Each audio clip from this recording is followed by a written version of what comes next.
Okay, let's get started. We'll start with the roll. Ike, who is appearing via Zoom, Present. and Uh, Ike can you read your magic words? uh, Vinny Vidivici. No, I'm notifying the PAB that I'll be attending the meeting today remotely due to just cause related to childcare. Pursuant to the Brown Act, I'm disclosing that there are 0 individuals 18 years or older present in the room other than me. If someone else is present, I will update the disclosure of the changes during the course of the meeting. Thank you very much. And Tim Blood is here. Yeah, Present. Maggie, Lee, Here. Matt, Here. and Ted. Here.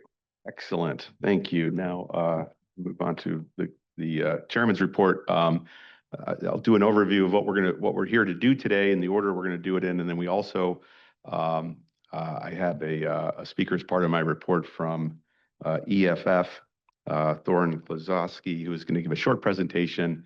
So just to begin with, as I know all the board members know, we're here to review and make a recommendation on 2 documents provided by the San Diego Police Department related to ALPRs. The first is a revised use policy that they made a number of changes to, and so we're considering that.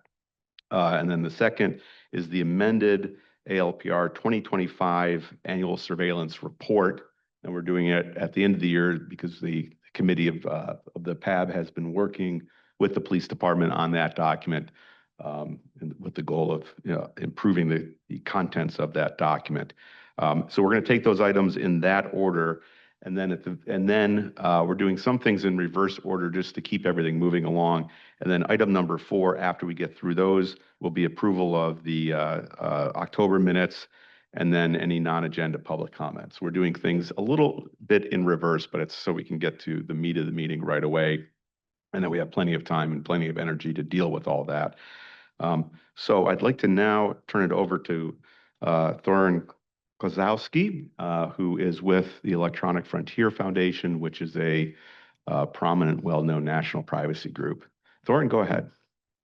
Cool. Thank you for having me. Let me go ahead and get my screen share started here. Oop, I have to send a request first. Hold on. But just some background while that's going on. My name is Thorin Klazowski. I'm a security and privacy activist at the Electronic Frontier Foundation. EFF is a nonprofit that has defended digital civil liberties for 35 years and represents more than 30,000 active donors. We've been closely tracking ALPR systems since 2012, documenting and analyzing their uses on a technical level and through public records requests. And a lot of the work I do is explaining how the technology works to a general public and to lawmakers, and helping regular people take action when they can. So now that I've got that.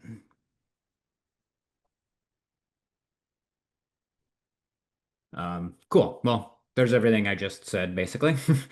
I'm here today because San Diego is at a critical decision point, whether to continue investing millions of taxpayer dollars in a surveillance system that has already failed to protect your data and has been used in ways that violate both city policy and state law. I want to highlight some of the major security concerns with Flock that we've seen and that I think should be considered moving forward. But first, we should establish some of the ways that lawmakers attempt to reel in access to this right now. Feature restrictions and policy restrictions. Feature restrictions try to put technical controls over who can access data, how they access it, and how information about that access is logged. Policy restrictions try to put rules around data access and sharing and provide some means of reporting or auditing. Every one of these is a potential point of failure. And being mindful of time here, I just kind of cook right through some of the big examples of the cybersecurity issues that we've seen with Flock in the last year or so. The big one for me right now is kind of Digital Security 101. This is very recent, and it's one of the most profound. In a letter sent by Senator Wyden to the FTC, along with security researchers and reporting, that Flock was not requiring multi-factor authentication, and username and passwords were found on Russian language hacking forums. This creates 2 core problems. The obvious one, where nation states and hackers get access to an abundance of highly personal data about nearly every single person in the United States, and another where law enforcement can share access credentials with other agencies. In this case, the letter spotlighted a police detective sharing their credentials like it's a Netflix login with a DEA agent. Even if the departments enable multi-factor authentication, which the company states is now done by default, which is good, but Flock continues to support insecure methods of MFA, such as sending numeric codes to a phone or text message, which is vulnerable to interception and phishing. According to Wyden's letter, Flock does not natively support phishing-resistant multi-factor authentication, which is like security keys, the kind of like gold standard for security protection for like a system like this that you would really, really, really want to have. So that's kind of like one of the core problems we've seen. Another thing that we've seen is that around how data retention works, and data retention limits are not magic, unfortunately. They look great on paper, but they fall apart in action. You can set a system up to delete data after a set number of days, but that doesn't control backups. If data was shared or duplicated, screenshot, photographed with a phone, or manually exported, it remains out in the world. And retention limits are a reasonable technical limitation, but they are not a failsafe to the vast number of ways data gets out. So for example, Austin, Texas's retention was one of the shortest in the country. Data was kept for just 7 days. But even then, an audit found that because of contract language in the agreement with Flock, Flock itself could authorize the vendor to retain ALPR data beyond the council mandated 7-day retention period, and even share that with outside entities. And the data that was retained and what isn't gets messy too. For example, in Houston, while images of the license plate might be deleted after 30 days, the searches that Houston police initiate are not, and those searches include information related to the vehicles they are seeking. So retention limits are just kind of a fuzzy, messier thing than they are often made out to be. Next up, we have audit logs. This is another really important one, I think. A common practice is to log access to a system and the reasons behind it. This seems really useful, but in practice, it has proven less so. For example, in Houston, in 2/3 of the searches, officers listed variations and misspellings of the words investigation or suspect or a combination of both without offering any specifics about the crimes under investigation or the individuals in question. This happens because guidelines may exist in departments, but they aren't typically requirements. And being able to look back at this data in an audit or access log is only useful if real reasons are listed for the search. And even that is only really useful when access is strictly controlled, logged, and monitored, none of which is happening here. And finally, accidental sharing is very easy with the way that Flock works right now. If you've been on any social media for the last couple decades, you know it's very easy for people to share more information than they intend to a broader set of people than they realize, and Flock works very much the same.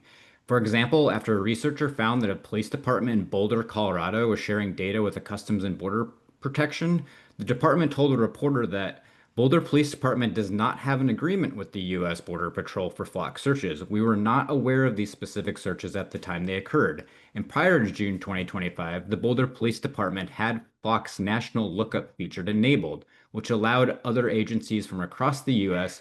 who also had contracts with Flock to search our data if they could articulate a legitimate law enforcement purpose. This happened in San Diego also, when the police department shared data with Customs and Border Protection and Homeland Security Investigation, agencies that should never have had access to the California law or city policy. And when questioned, officials claimed they weren't aware of the National Lookup feature being enabled. These aren't accidents. They're the predictable result of a system deliberately designed to make sharing the default and privacy the exception. And the kind of like bonkers thing to me is how granular and easy to mess up this gets. So each of the Flock features on the right all has their own set of privacy settings, which are the kind of the setup on the left. So it's like a supercharged Facebook account, and it's like very obvious why it is easy to mess up. But even if perfect security was possible, fundamental issues are always going to remain. An ACLU investigation found that Flock's default agreement with police departments gives the company the right to share data with federal and local agencies for investigative purposes, even when a local department chooses to restrict data to its own officers. And since Flock is the one in control of that data, lawful access via subpoena, etc., will always be a possibility. And informal sharing will also continue to be a problem. This includes when searches are done through back channels where one law enforcement officer will ask another to run a search for them. So, for an example, in Virginia, journalists found the immigration authorities only had to ask a sheriff's department to conduct the searches for them, in which the sheriff replied that we have an intel analyst that works in our criminal investigations division, and she works closely with all federal partners. And that sort of situation happened in Oregon, Illinois, Colorado, Washington, Texas, and likely many other states.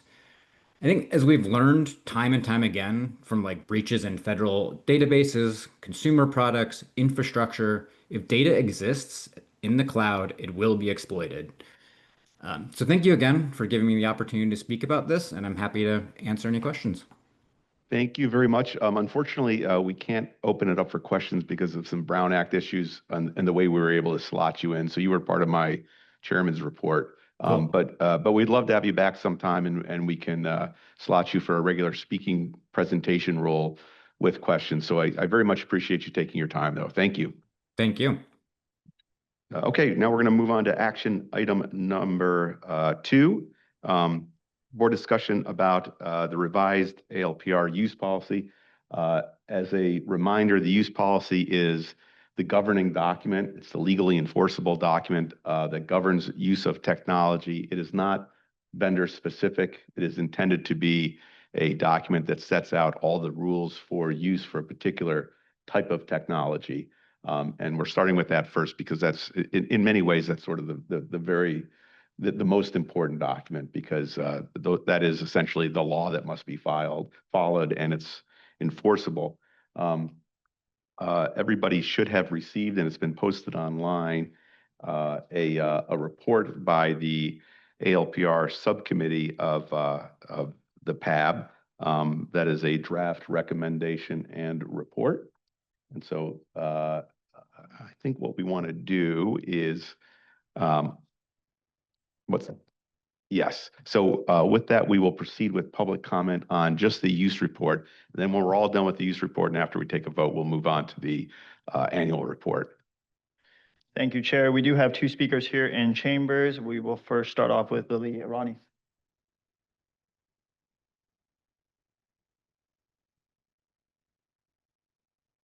Hi, my name is Lily Irani, and I'm a professor at UC San Diego and faculty director of the Labor Center. And I thank you for the intense work that you've done examining FLoC. So I think Thorin from EFF actually gave a really strong grounding in my concerns. We see that FLoC has been revealed in Colorado, for example, to have backdoors for Customs and Border Patrol that they did not alert local government to. There's side doors where, through social engineering, law enforcement agents in cities that don't have the same values as San Diego enable DEA agents to search a FLoC system through a manual search. So under any use policy, those are things that are outside of San Diego's control. They're outside of San Diego Police Department's control. So this is a technology that is unsafe under any use policy. Now, from my perspective as a teacher and as somebody who's working with workers around the city, we're hearing about construction work sites being raided by ICE and people being kidnapped. It's not spectacularly on the news the way it might have been 3 months ago, but it is happening every day. People are being intercepted on their way to visit family or to drop their kids off in school. El Cajon is refusing to comply with California law and could perfectly well do manual FLoC searches on our ALPR databases, collecting data right now. My students and our workers feel less safe with this technology. The kidnappings that are already happening by federal law enforcement, where the people are being taken to jail, maybe to be released 1 day later or 3 weeks later, because the due process itself has become part of the punishment with this administration. These kidnappings are already happening, and FLoC is part of making people not only feel less safe, but actually be less safe. I encourage you not to recommend adoption. Thank you. Thank you, Lily. Next, we have Seth Hall. Thank you, Board. I appreciated some of the recommendations made in the committee's draft recommendation for the use policy that are posted on the agenda. Generally, I would be really happy to support some of those recommendations as they do certainly improve the use policy. But there's sadly a very fatal flaw in the committee's draft recommendation, and it really makes it truly unsupportable. Board members who are considering whether to provide their professional recommendation to Flock certainly at this point must be aware of all the incidents across the US involving Flock that are causing Flock to be removed from cities in Texas and Colorado and Washington and Virginia, and it just goes on and on. And we've done our best to try to support you all and try to make you aware of those incidents. Board members hopefully are also aware that everybody here, except one of the board members, voted in April for certain protections to be going into the use policy and voted unanimously on those. And while I would love to integrate the recommendations of the committee into, the April recommendations or into San Diego Privacy's recommendations, that's apparently a one-way street because the committee's recommendation rejects all of that and says that it's better, right? So, the use policy to require a warrant that you all approved, that's rejected. Use policy to require an independent auditor, that's ignored. Use policy to reduce the data retention, that's been abandoned. I hope the board members for future committees will see the flaw in this kind of approach. The community did not create this board to create another back room that we are not invited to. We already had that at City Council. We created this board so there would be a place for the community.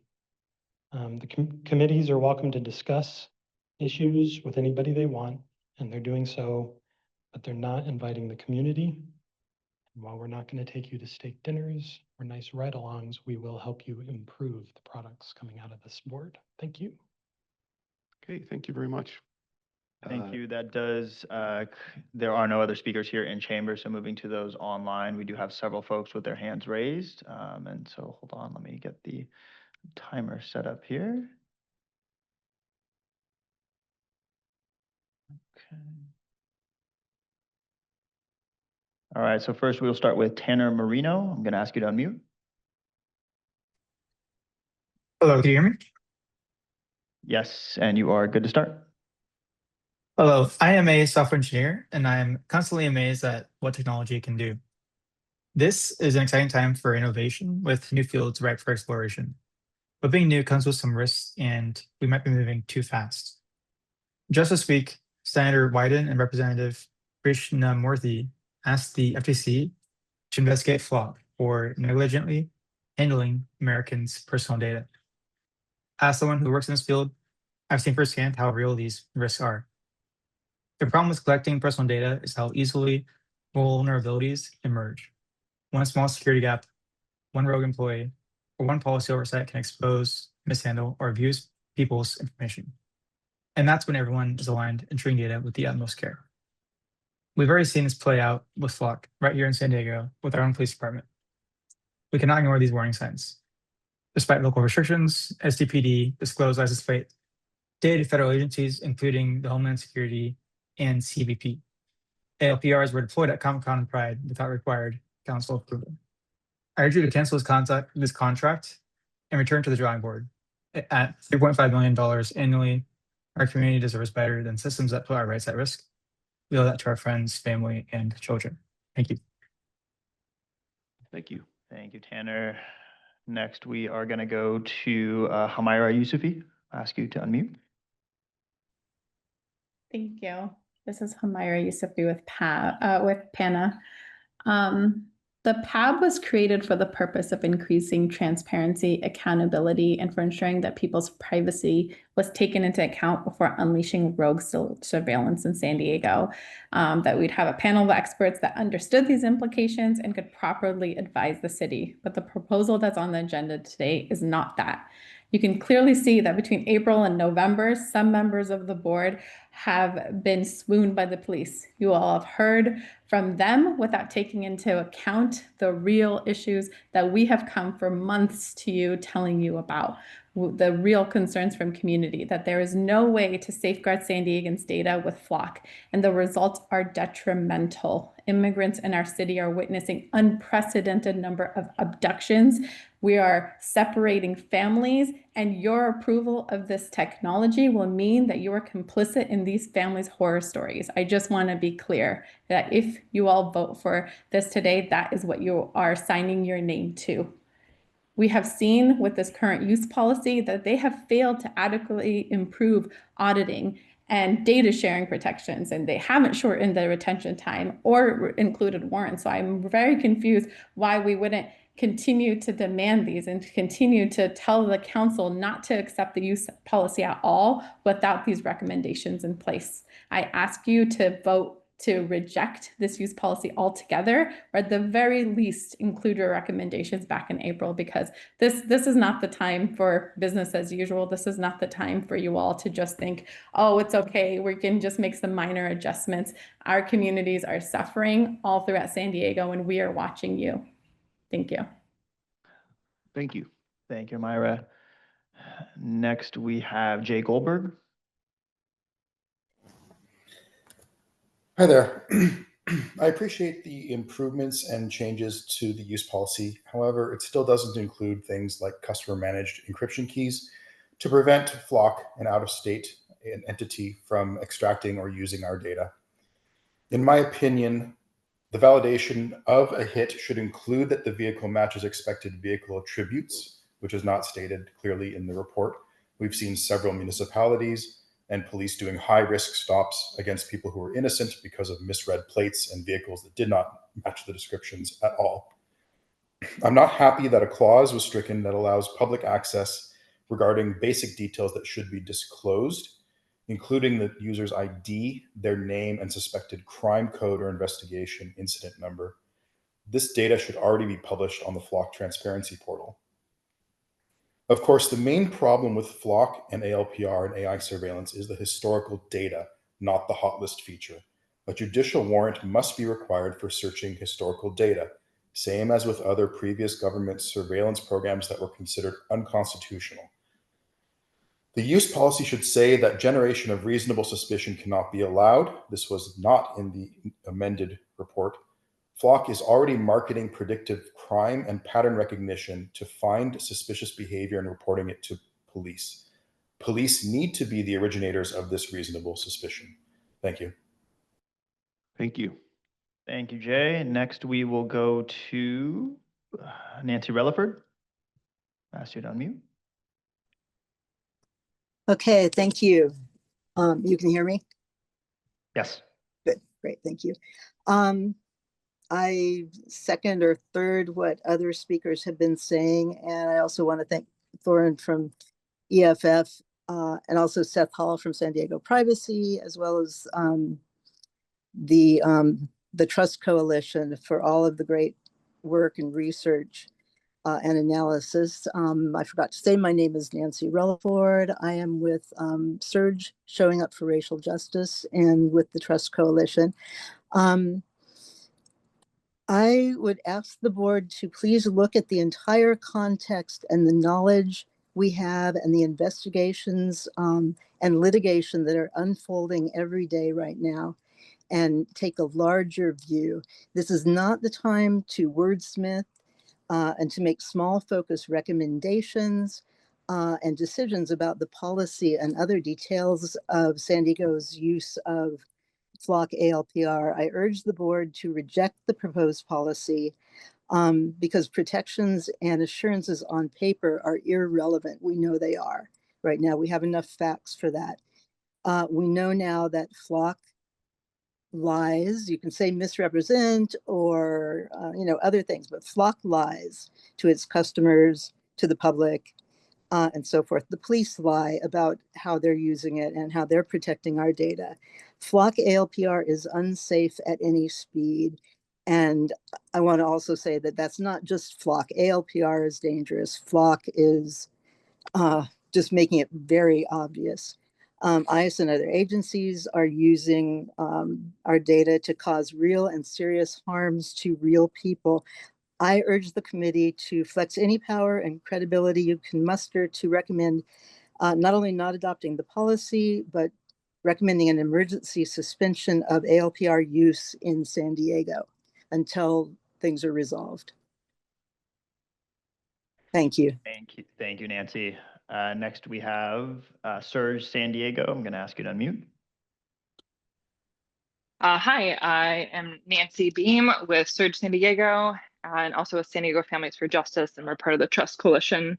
Everyone has already said things so eloquently. So the only piece I'm going to add is just the bone to pick that I have on this. If we are paying as taxpayers for a service and that service has promised privacy and fails to honor privacy, that's a bad contract. Why would we continue to pay $2 million in such a tough budget year for a system and a technology that cannot keep our data secure and is additionally compromising and breaking the law? I think we just keep missing that piece, that Flock broke the law. SDPD broke the law by sharing data with DHS and ICE. I don't know why these recommendations are not accounting for that and just kind of sweeping that under the rug. We have hundreds of people who have sent letters to council members to tell them to shut down ALPR. And I am asking you tonight again to vote no on these recommendations and to shut down the Flock system. There are countless other companies that have ALPR that we can investigate if you really feel like we need to have surveillance, but Flock is not it. Thank you. Thank you. Thank you, Serge. Next we have Patty. I'm going to ask you to unmute. Okay, I think that's me. Good afternoon. My name is Patricia Mondragon, Regional Policy Manager for Alliance San Diego and a member of the Trust SD Coalition. Trust in local law enforcement and government is breaking down before our very eyes because of a rise in aggressive federal actions.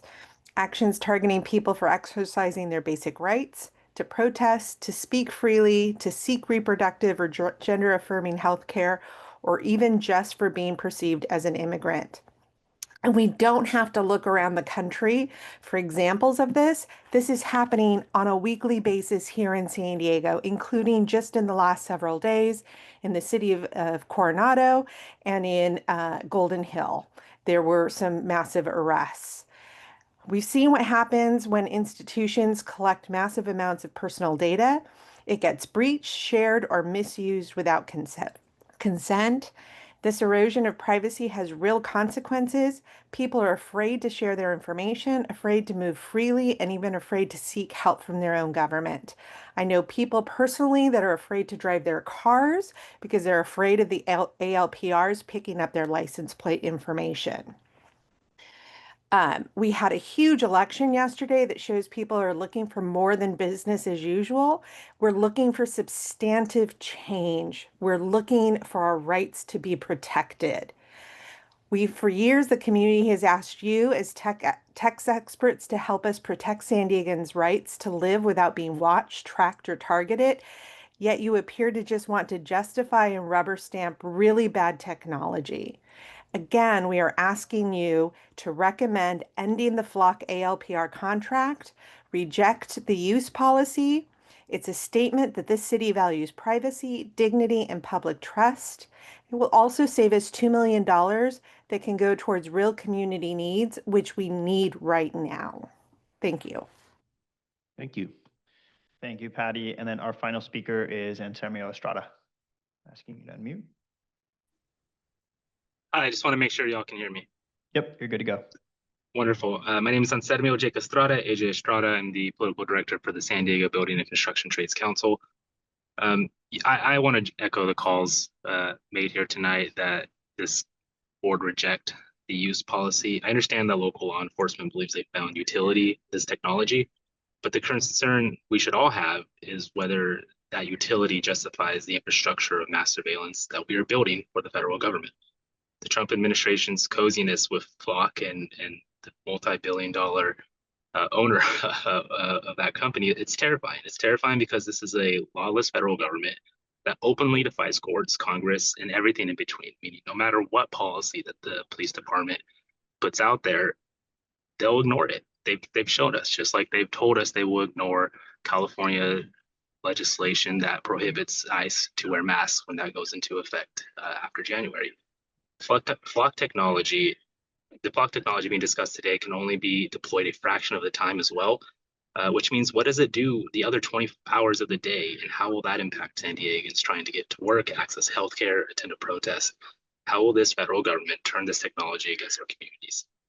This program is a feast for those that are searching for retribution against people exercising their First Amendment protected activities, not to mention retroactive prosecution for things not criminalized yet. And by that, I mean folks trying to just unionize or talk to workers or access basic healthcare needs. And finally, just for public record, surveillance technology does not prevent crime. Surveillance gets convictions, but like, do convictions lower crime rates? No, they do not. That money and time should be in defending, the money and time being invested in defending surveillance technology should be directed to the things that we do know solve and lower crime, which is housing, which is healthcare, which is just bread and butter services. Thank you. Thank you. Thank you, AJ and Chair. That does conclude public comment. Great, thank you very much. And so what I'd like to do in the order that I'd like to do it in is, and if we need to do 2 rounds, that's fine. But I'd like to take board comment now and go in the order of the roll call. So we would start with Ike and then just go down the list. As chair, I'll go last. And I would ask just a couple things. Obviously, I mean, you're free to say anything you want and discuss anything you want. But if you have specific amendments, provide those, and Lee will be taking those amendments down. At the end, we can figure out whether we would, I shouldn't even say amendments, changes to the draft report. If there's specific word changes, then we can take those down, and then we can figure out how to vote on all of it. And then any other comments everybody has. And if we need to go, this is this is a board that works well together, and so we tend to have conversations rather than providing comments during board meetings. In and of itself, I think that's useful and helpful. It can get in the way of everyone making their initial comments. So that's why I'd like to first just focus on each board member making their comments and any changes to the draft documents, if you so choose. And then we can circle back around and do it the more freewheeling way that we normally do it, where we call on somebody and then somebody else interrupts to have a conversation with them, which again, I think with this board has been, actually works pretty well and is helpful. And before we get started, Lee, if you could, on page 1 of the use policy, and again, this is the document, the legally binding document that sets out the parameters for use of approved technologies. On page 1, the second section, second paragraph that starts with however, the line that says they are ultimate responsible for these functions, it should be ultimately responsible. Just to confirm, the use policy from no, so the draft recommendation, the committee's report. Yep, so it's page 1, section 2, the second paragraph that starts with however, and then if you go down about 5 lines where it says they are ultimate, it should be they are ultimately, just add an LOI.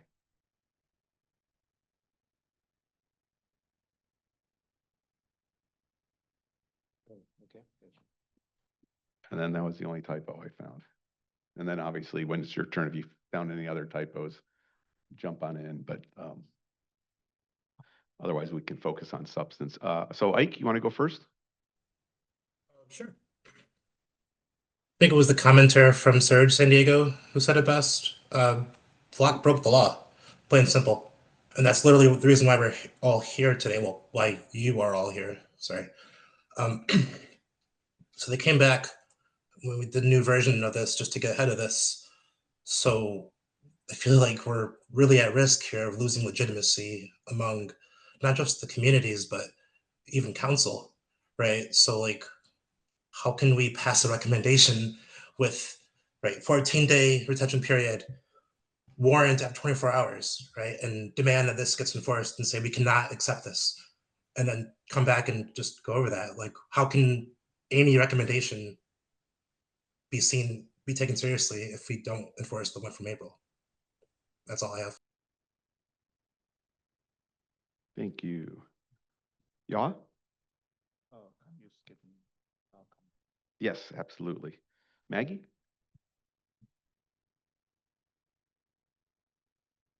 Can you hear me? Okay. I feel very similarly to what Ike just stated. I'm disappointed to not see what we voted on and what we discussed back in April still existing in this recommendation. I feel like we are backtracking in ways that I I don't find a compelling reason why we should do so. I do believe that the surveillance use policy is an improvement on the previous version, and I do appreciate all the work that's been done to improve upon the last version. But I don't think that we should lose sight of our recommendations in April, and that we need to find a way to reincorporate those into any recommendation that we make in order to, remain legitimate and remain aligned with what the community wants and needs from us.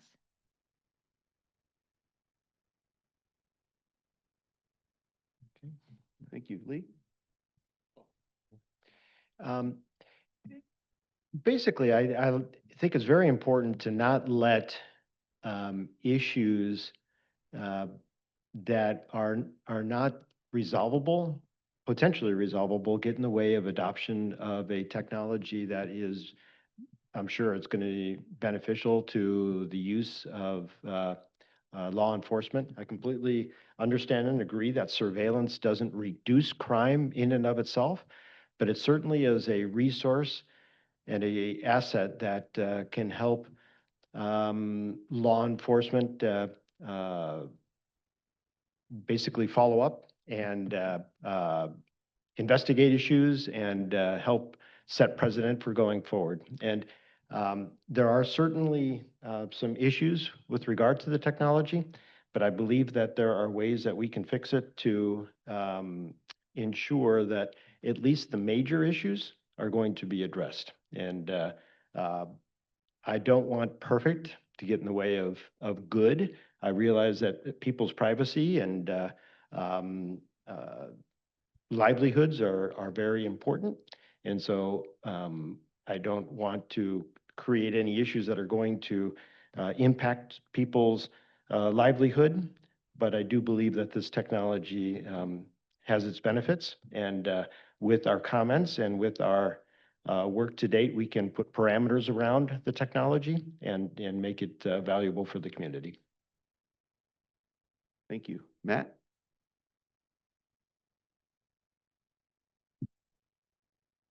I think I'm coming to a couple of high-level observations that may or may not translate into an appropriate conclusion. One is I have serious doubts about the city of San Diego's ability to oversee and govern the use of different technologies, just in terms of understanding the fact pattern and how they're being used, how they're being secured, things of that nature. I think in hearing some of the brief commentary, kind of the order of precedent with respect to the contract. So if we have a use policy and Locke is expected to abide it, do we have assurances that they are indeed actually abiding it? Another thing that I think is missing is kind of that detailed, as y'all might be able to attest as well, that detailed kind of cybersecurity analysis and due diligence. It's sitting in AWS. AWS has some tremendous security capabilities if configured correctly. But if defaults are not configured correctly, or if there's back office sharing, things of that nature, it's difficult to establish whether that's occurring. So from an oversight and analysis perspective, would we even see if an S3 bucket, where a lot of that data resides, is shared with a third party, even if in the primary user phase, it doesn't look like that's available? That may be something back office or kind of behind the scenes within the AWS infrastructure. So very much kind of mixed in how to look at this, especially hearing involvement from the community. But to Lee's point, recognizing that it has a capability to reduce or at least help address kind of detection of criminal activity, things of that nature. So, Matt, just a question for you though. Is your thought that the technology can, the questions of the surveillance, what do you call it? Weaknesses, I guess, in the system, can those be addressed based upon the? They're not tools presently that allow you that kind of telemetry or visibility. A SOC 2 Type 2 audit report is perfunctory. You know, I read it, no issues, no exceptions. It's an unqualified opinion, which means that sounds bad, but it's actually a good thing. It effectively, the auditor issued their report. It's Moss Adams. It's a recognized audit firm. The types of risks that I would be looking for would be misconfigurations kind of below what a SOC 2 would be able to see, like the application programming interfaces, the APIs. What type of information could be pulled from an API from a third party that wouldn't be known? It's hard. Just, I mean, the problem is, as a chief information security officer, I'm paid to be paranoid. I'm constantly looking for the way things would be exposed, and it's hard to prove that something can't be exploited when we see routinely how many things are exploited. You know, whether it's the Office of Personnel Management or other kind of large databases that do tend to be compromised. So can user-defined controls then work around those? If those user-defined controls, if they're functionally translated into the underlying infrastructure of where the AWS environment is, potentially, but you would need evidence to really validate that those user-defined parameters are actually translated into what's, you know, the setting on an S3 bucket, as an example. It's just difficult. I mean, it's you know, when you see any number of applications and systems being compromised, it's kind of hard to say that there's good security anywhere these days. So that's my kind of visceral concern. Ted? Thank you.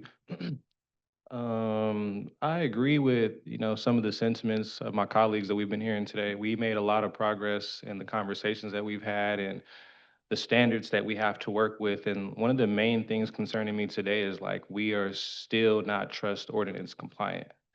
I know there's been a lot of work with the committee and PD, and like, we actually love that opportunity because it gives us a real-time, face-to-face opportunity to be able to come over some of these challenges that we have. But we're still not compliant with the trust ordinance today. And that's one of the biggest things that worries me. We did put specific recommendations forward, and some of them we were definitely able to approach and make some progress on, but some of them we haven't. And to me, that's just alarming. It raises questions. Is that the goal? You know, if we haven't even addressed some of these things yet, what are the goals?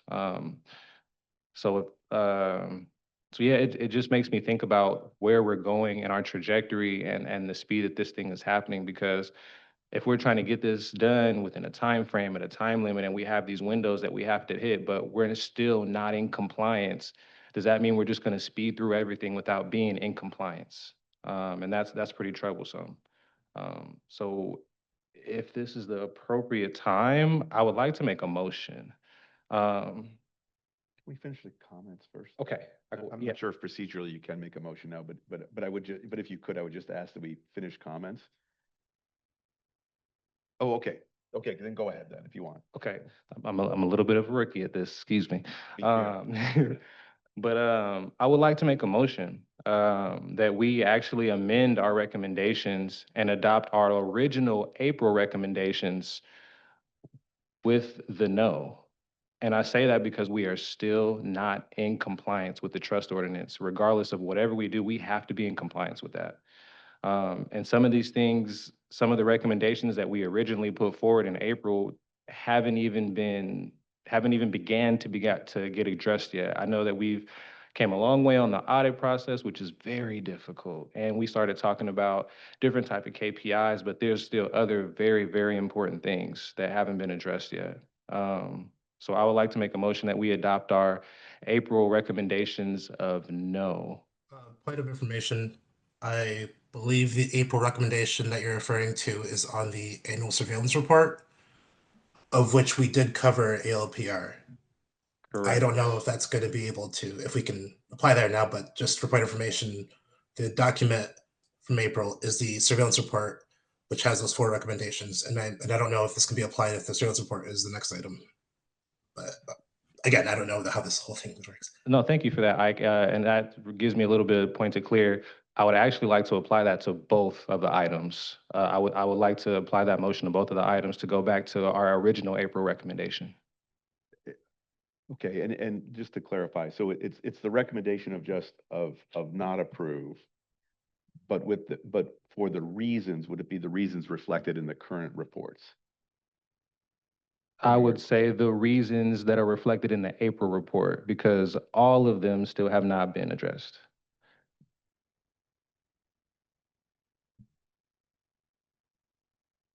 Do you have any comments now, or do you want to wait until the next round? I do have comments. Okay, go ahead. All right, so I did a bunch of research on these discussions. It looks like from the community, two of the biggest concerns for them is the use of these technologies with regards to immigration and to an extent abortion-related surveillance. Some of the concerns, and I'm going to read from a report here that says, today is license plate. Tomorrow, it could be forced search and seizure or checkpoints on the road. We need to draw the line somewhere. Floor cameras track the movement of millions of cars, often without a warrant or your knowledge. That's a profound erosion of your right to move freely and privately in your own community. Floor cameras aren't targeted at individuals, but mass surveils the movement of all residents. I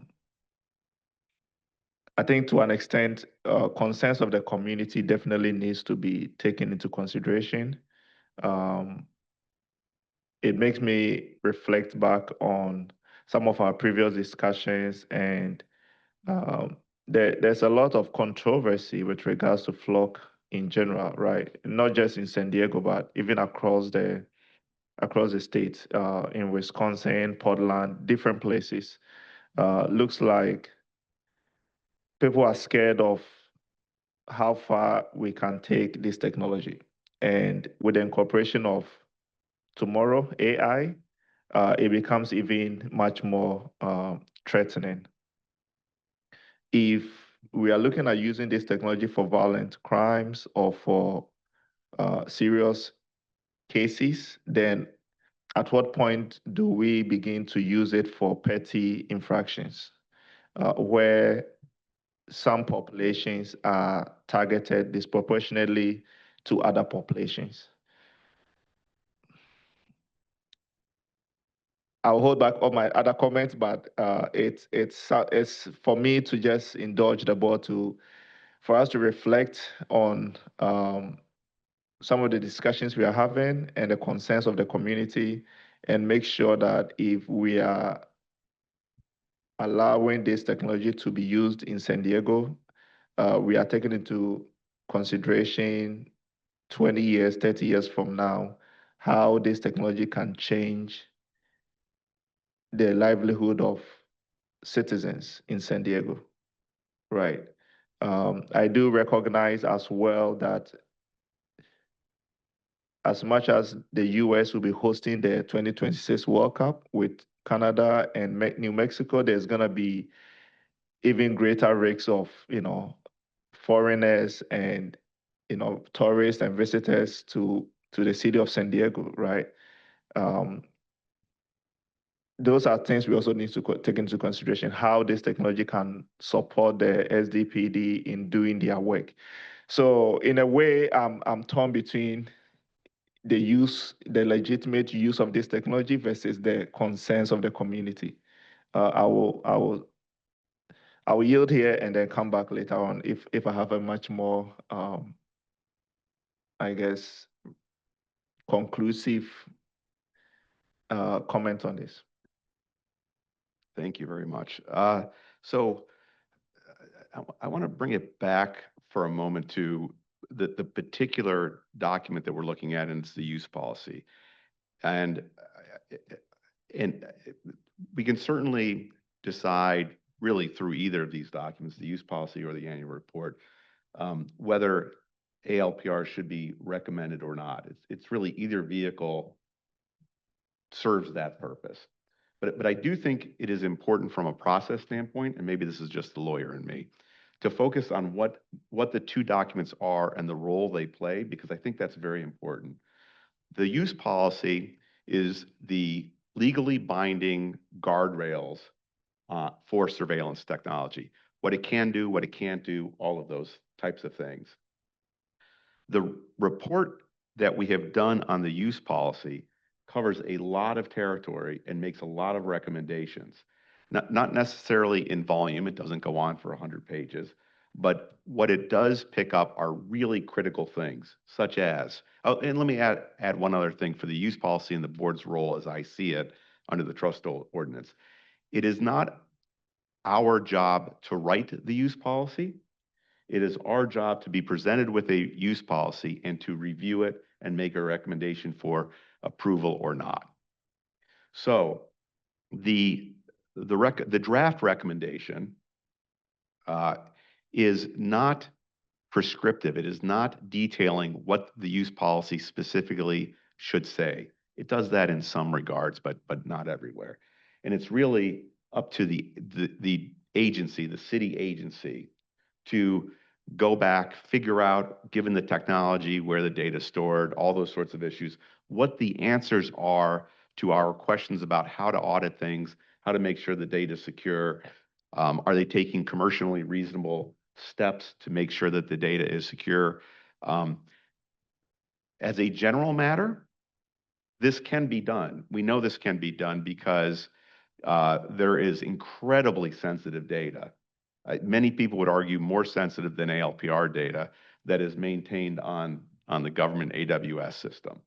There are companies that are worth billions and billions and billions of dollars that view their proprietary information as the most important thing in the world, and they store information on the government, on AWS servers.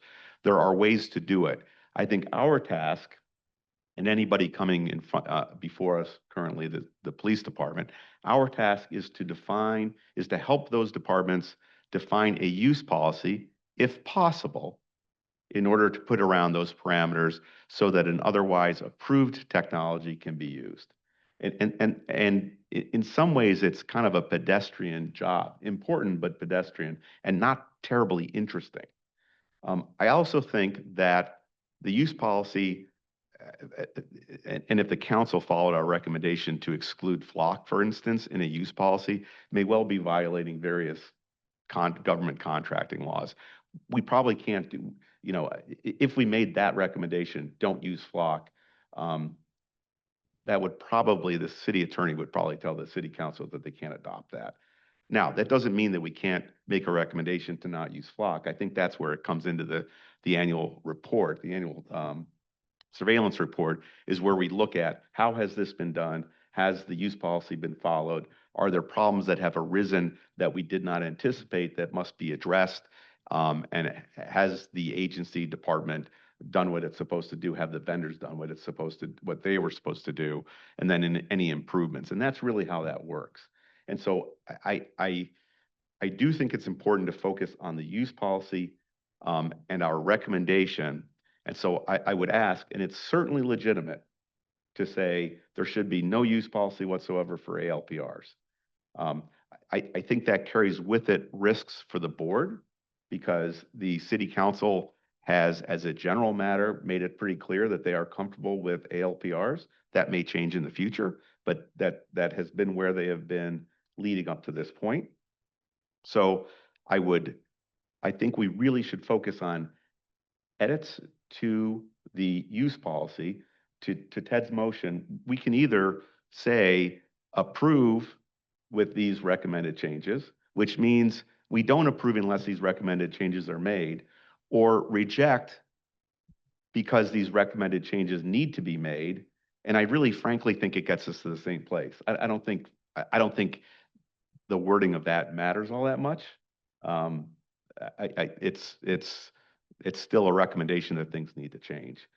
So I would just ask again to focus on the use policy first, and then we can go to the surveillance report and go through that. Now, having said all that, of course, I mean, vote your conscience and do what you want to do. I would like a clarifying question on that. So I 100% agree with the idea that there's things that need to be addressed. And our recommendation is you cannot go forward unless you address these things. From a practical standpoint, what does that mean? That we turn off the ALPR at the moment and then turn it back on once everybody's good with it? Or So I don't view that as, so we don't have the authority to do that. That's really for the city council to decide. sure. And I think one of the problems with the existing, how the trust ordinance is currently written is a timing issue that plays out a whole bunch of different ways. So to answer your question, the city council has a certain amount of time to act. They're going to be acting in December. Can the police department realistically make these changes before presenting to the city council? Do we get another chance to look at it and make an approval on the reformulated one? I'm not so sure. I'm not sure there's time for it, but I'm not sure that's a question for us to ask. I think that ends up being somebody else's problem. I'm not a big fan of that. We're trying to solve problems rather than create problems, but I think that's a problem with timing with the trust ordinance, and somebody else has to work it out. And I do want to ask Matt one specific question. Based on what you worked on the committee, on the ALPR committee, you helped draft the recommendation. Do you feel that there are commercially reasonable things that can be done to assure the community, San Diego, the board, that the data that is collected is adequately protected, whether it's in the cloud or somewhere else? Yeah, so I think I want to be very clear. There is nothing inherently wrong with AWS in using a third-party cloud service, presumptively that you have transparency, observability, if you will, and how that's configured and managed. In fact, I would argue very respectfully that the city probably doesn't do as good a job of managing IT infrastructure as AWS is.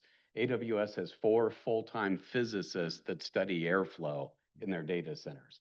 You have an economies of scale, infrastructure knowledge running, kind of these massive hyperscaler environments in there. So AWS, as a general rule of thumb, can be significantly more secure than what anything would do on premise or on their own, especially where resources for a municipality are limited, things of that nature. So it's not a binary AWS is not secure.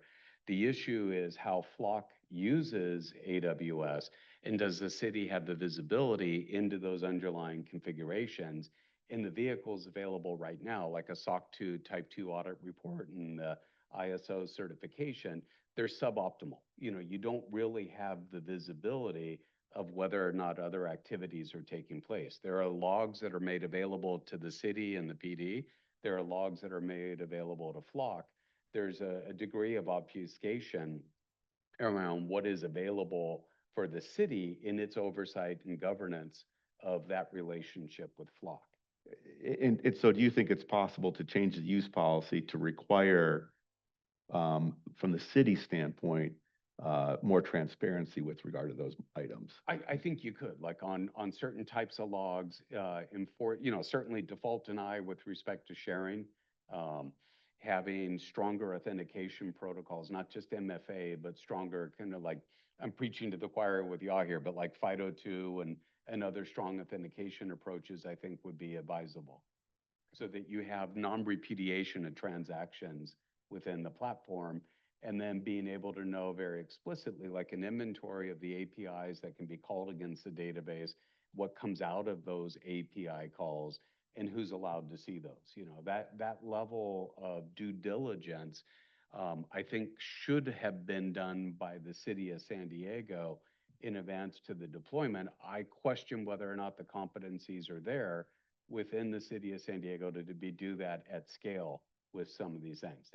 There's a challenge here. I mean, it's a rider to another contract, that the overall kind of governance and oversight of the platform is challenging. The ability to do good governance and oversight is certainly available.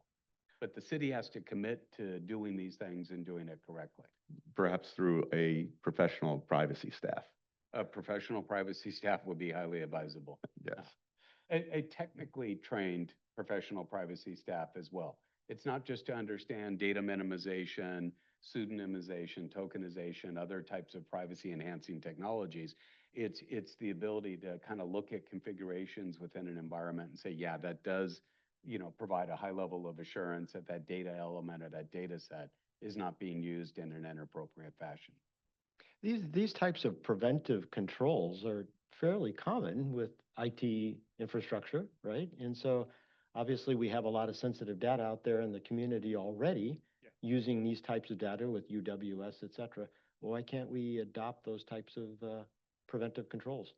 I mean, I think they're certainly available, but it presupposes kind of the competencies, skill sets, telemetry, visibility to implement those types of controls, and to be able to do that appropriately based on the operating context of the technology at hand. The issue isn't a technical issue, to be clear. The issue fundamentally is the oversight and governance and skill set and competency to ensure that those desired outcomes, that the data is limited to the San Diego PD or as defined in the use policy. You can implement controls that will provide you that level of assurance. It's the oversight of it that is what I'm most concerned with, if you will. Gotcha. So kind of bringing it full circle then. So if the use policy it covers all of these bases, then the police department or any agency within the department, any department within the city has to comply with that use policy. And if they do not, it is a legally enforceable document that they could be legally mandated to comply with that use policy or shut off the surveillance technology, whatever it may be, right? And that's why I think the use policy is so critically important. I'm not an attorney, but I would say it's a condition precedent. In order to use a given surveillance technology, if there's a use policy that predicates how that use should be structured and governed, then it should be enforceable. There's disconcerting things though, where you have like the city of El Cajon effectively ignoring kind of state level guidance. We've got a lot of scenarios where policy and law is being arbitrarily enforced, and that's a concern. And so one area is, even if we mandate contractually that Flock follows the use policy, do we have a way to validate and provide the level of assurance to the San Diego PD, to the city of San Diego, to the community at large, that indeed it is following those directives? Right, which is where the audit function comes in. Exactly. Which should also be part of the use policy. Exactly. Right. Okay. I mean, these are conversations the committee has been having, and we've been having them with the Trust Coalition, with the police department. And again, it's the use policy should be a broad document that mandates certain things, and then it requires compliance. I mean, legally, compliance with the use policy is what's at issue. So do we have any other comments? So we have a motion on the table. I'll call to see if there's a second on the motion in a moment, but I want to see if there's any other discussion, because I did promise we'd go around a second time. Go ahead, Maggie. I have responses to what y'all have said, so I appreciate hearing all these different positions. And I know that we're all sort of working hard to come to an agreement and to come to a position that we all feel comfortable with. I think a couple of things that I noted. One is that the word livelihood keeps coming up, and I just wanted to point out again, in case, just to not make sure that it doesn't get lost, that this is not just a matter of livelihoods for San Diegans. It's a matter of civil rights. It's a matter of human rights. And so, simply saying that this is a risk to livelihoods is sort of a downplaying what some of our community members are experiencing. So I just wanted to say that first. The other thing is, I noted that perhaps there's a feeling that there are some ways in which we can't reach compliance, or we can't reach a level of security that we are comfortable with. And I just wanted to point out that that's a reason to shut these things down, not a reason to go ahead and approve them even conditionally. And so my very strong feeling about that is that if we cannot reach a level of security and privacy and assurance of civil rights, that for me, the ethical thing to do is to go ahead and shut these down until a use policy exists that can guarantee these sorts of protections. So I think that's right. And then, oh, Ike, do you have a? Yeah, had some points to that. I don't know. You had some really good, just kind of organizational points, Tim. Why are we here? The whole point of breaking this up into 2 votes is that these policy prescribes, right, how these are used, and regardless of our how we think about Flock, right? So I think to that point, it makes sense, right? If we say no to Flock, I mean, even if we feel that way, if I'm not mistaken, the use policy is not the place to do that, and that may or may not be even legal in the first place. So let's at least describe how the use policy of ALPR should be defined. And I'm okay with that, and I'm flexible with that, but I just feel like we should at least address our legitimacy of recommendations. So why not 14-day and why not 24 hours before needing a warrant? Willing to kind of move on that. I'm just kind of I feel like that's kind of being avoided for the wider conversation. So at least to get on board, let's talk about that. And if we have feelings on Flock, maybe we can talk about that in the annual report.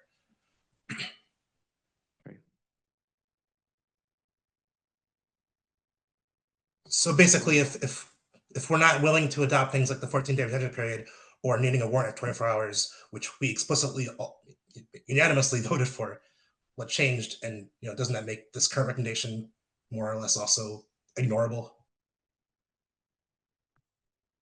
Right. And I mean, I agree 100% with you. I think that's the driving reason of why I wanted to raise a motion, because it seems like some of the things are just being ignored. And I don't want to just say people are flat out ignoring them. I know we're doing a lot in one time, but it feels and seems like some of these things are being ignored because this is the second time, third. We've been here multiple times doing this, having this discussion, right? And I think that we try to be as clear and concise as we can. So and I think everybody has these questions. Why aren't these things being addressed? If they're not in compliance, what does happen? I think if it was a restaurant or a local store that's not in compliance, the store gets shut down. But that's obviously not the case here. We've even had situations where we found out that there was a breaking of the ordinance and the law where data was being shared and still nothing happened. So I think it gets to a point to where we really need to have these things answered. Why aren't these recommendations being addressed? Why don't we have at least an answer of, hey, we don't know, we're trying to figure that out ourselves, or anything? There's no answer. Yeah, sorry, I didn't mean to cut you off. This is also my last bit. Just right? It's not about, oh, do these use policy changes make sense technically, and is it something that can be used? It's our standing as a board. Why does a recommendation not make sense? I just want I'm not saying this. People see me and they assume, oh, this guy's just going to vote down everything. I'm legitimately asking for persuasive arguments. Why not 14 and why the warrant period? I'm willing to bend on this. I just want to hear it. And the police department, yeah, the police department is here, and you can certainly come up and sort of. I'm sorry, I meant the committee, right? I'm not talking to the police. I'm talking to the committee who wants this recommendation, not the previous one. Oh, so I will add this, and people can certainly disagree with me on this, but I think the current recommendation is more comprehensive than the previous one. I think the previous one was excellent. I think this goes talking about those 2 points, right? 24-hour warrant and the 14-day retention, the killing arguments why that's not a good idea. So yeah, so we can certainly add those items if you want. I mean, that's what we're here for, right? There are a number of other things in these recommendations that I think are very good. Tim, I'm not saying I want it. I just want to know what the argument against it was. I'm sorry, what's that? Whether or not I want it, like, what's the argument as a PAB? Does Like, what anyone was the remember argument on the against it? committee? Like, why are we going against the recommendation? Because that delegitimizes us. I feel like, can anybody else reword this on the board? Why did they, sorry, why did they fall off the recommendation? It feels like they should have been incorporated, our recommendations from April. Yeah, just so- those 2 points, specifically those 2 points. And this is whoever's on the committee who wants to talk about this. Basically, what we did is took what we could from the best of April and tried to update it for what we thought was important, and perhaps 30 days was significant, or at least enough for us to move forward with it. So quite frankly, we can easily put it back if that's an issue. Yeah. I don't have a technical issue on that. Dying on the and, hill, but if it's like, either way. you know, if we can probably get more movement, especially through council and PD, through council, sorry. I just want to, I don't want to delay that. I think I can move with that. Yeah, and certainly additional, I mean, nobody is saying the committee would be the last group, I think, that would say, you know, this document is perfect and no changes should ever be made. We invite changes. We were looking at this more holistically. I'll give you an example of something. I have come to believe that the 30 days is not particularly offensive one way or the other, and limiting it further is overall good, but not earth moving. But for example, I think something that is more important, really critically important, is that the use policy defines what criminal activity the ALPR system can be used to investigate.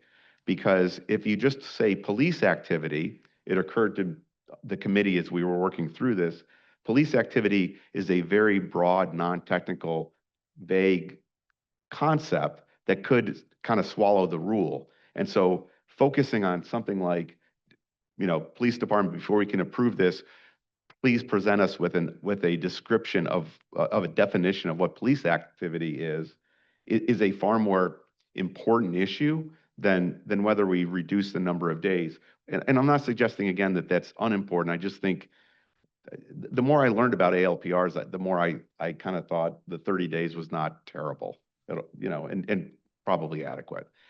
I mean, we were there. But having said that, I don't think anybody minds adding things to the reasons for the recommendation. I mean, that's helpful. That's And I certainly remember discussion of it with the San Diego Police Department. I don't remember the conclusion. Yeah, I don't either.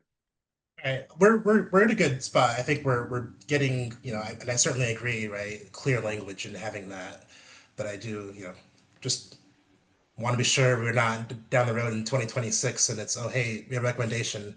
Oh, it turns out that was ignored. What precedents could there possibly have been for that? But yeah, I'm willing to move this thing forward as long as we can, you know, get some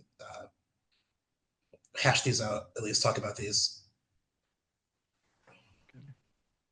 A very ignorant question here.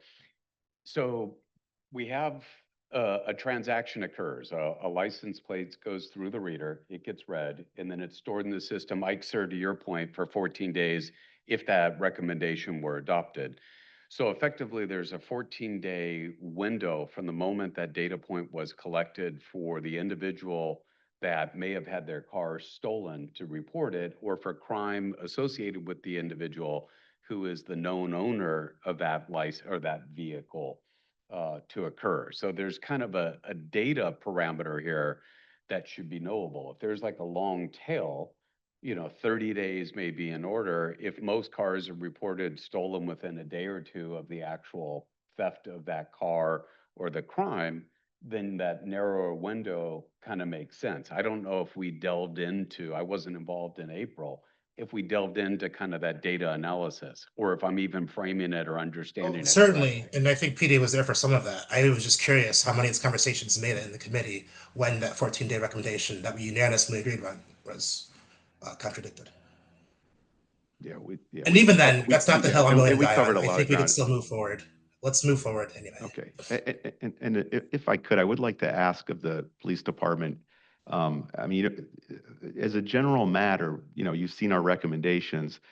Do you think you can comply with our recommendations if those are the recommendations we voted on?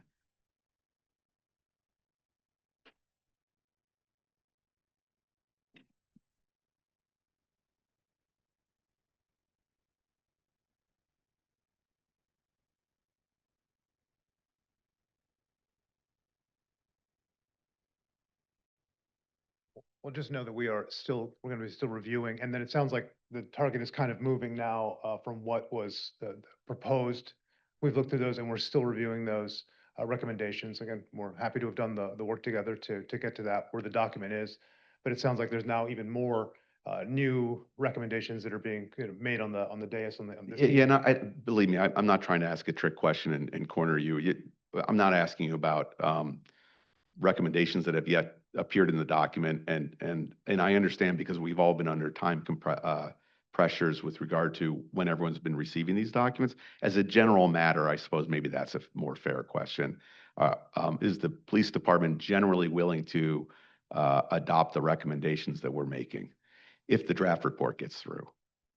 You mean of the use policy, right? Of the use policy, yeah. I do not believe they've had a chance to review it yet. Yeah, you've only had a few days. If they haven't, then they won't be able to make a concrete decision. Right. We're still working through the recommendations. There are numerous recommendations, and we are going through, and I think there were a couple additional recommendations that we got late last night. So we are evaluating those, and we are looking through what is possible in this short turnaround time period. Okay. I mean, and keep in mind, if the city council adopts our recommendations, then that will be the use policy. And so the police department will either adopt those recommendations or ALPRs will be shut down. I mean, that's how it will functionally work. And I just want to clarify too, we took into account our April recommendations in this current report. Yeah. Some we may have dropped that perhaps could be open for discussion, but I'm a little nervous to go back to April. I'd like to try to work forward with our current recommendation if possible. And I also think that what we can do is for those who think that they are pertinent aspects to the April, recommendation that has been dropped, this will be a good time to, definitely give us the underlines of, okay, these aspects should be considered for this, current use policy, so that those can be considered to be included, right? Because the committee has done their work. Now is the time for us to make either our suggestions for additions or omissions for this current draft of the use policy.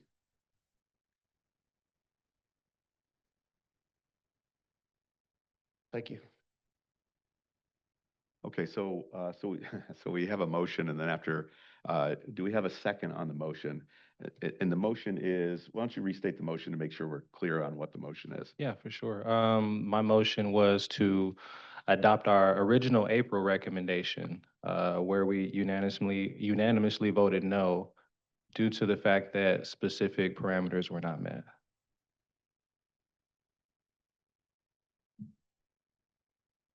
Do you need a second?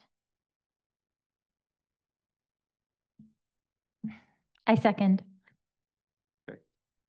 Okay, then we open it to discussion. Let's go through the same order, starting with Ike. Are you calling the vote right now on that motion, or? No discussion on that motion. Okay. I think it's kind of the same issue presents itself. Maybe that can fix itself over time in that, right? This next recommendation, what will give that any credence, right? And losing legitimacy if we go back. So it feels like we should probably stand back behind our unanimous decision, or at least not have unanimous decisions like this, because it kind of seems like we're just here to give a little bit of legitimacy to what's going on in City Hall. Let's I do think there's a lot of good stuff in the new, all the good work the committee has done, and everything Tim has said about, like, we have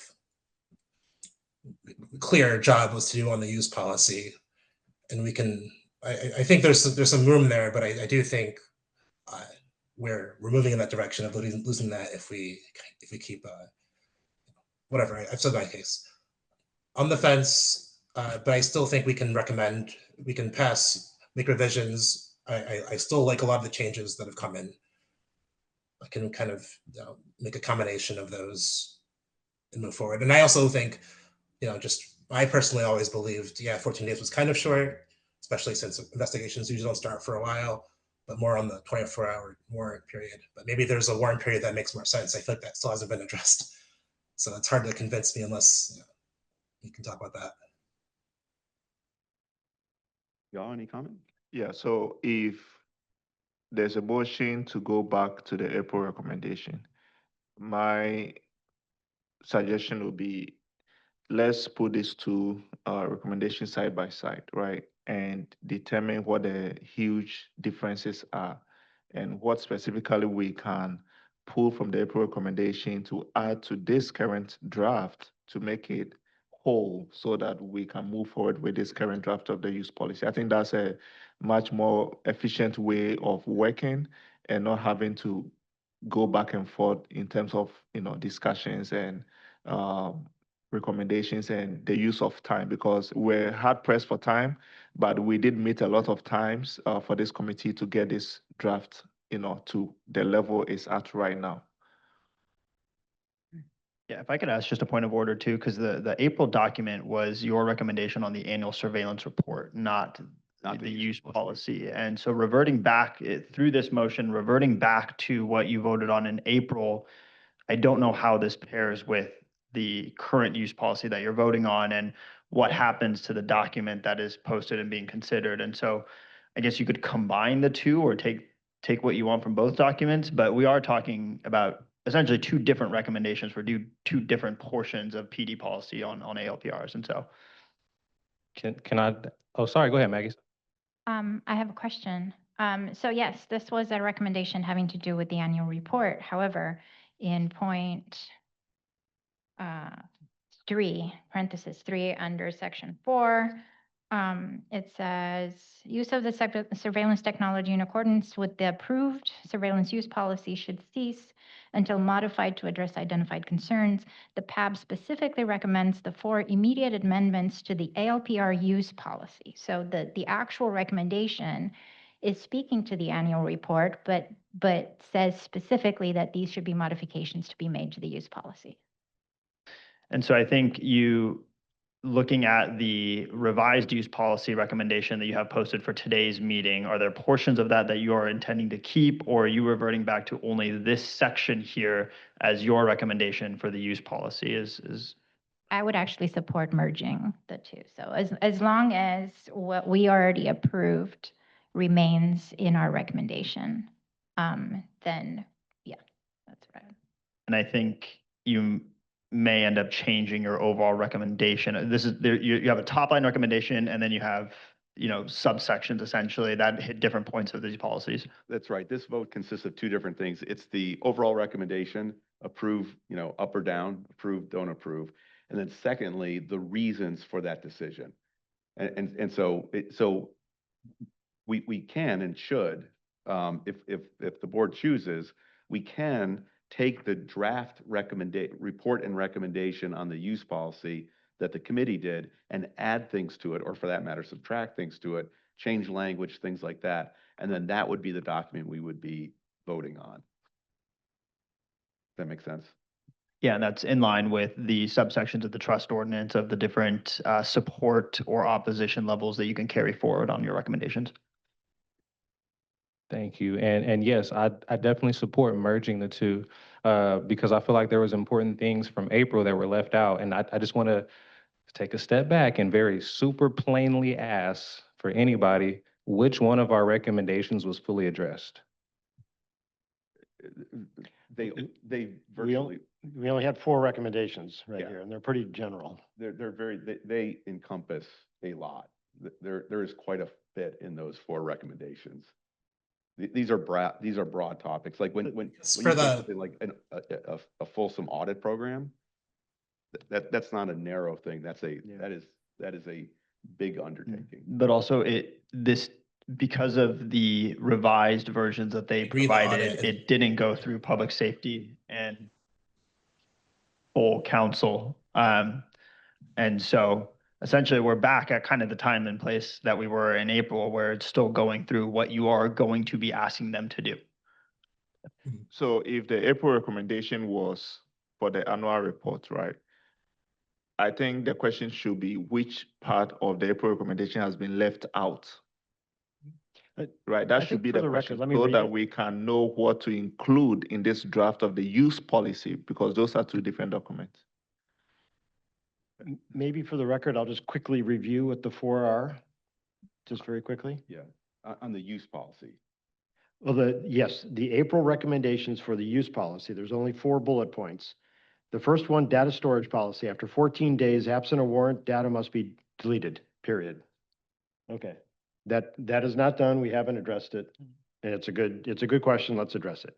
Access policy. After 24 hours, ALPR data should only be accessible with a court-approved warrant. And then there's a little bit more information there.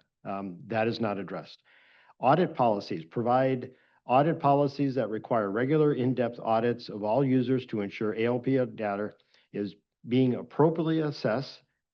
Credential sharing is not occurring, and each ALPR search is properly justified.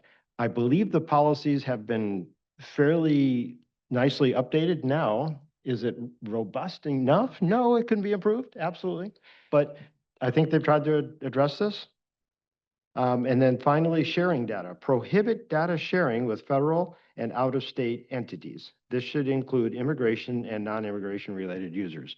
I believe that's in the policy, period.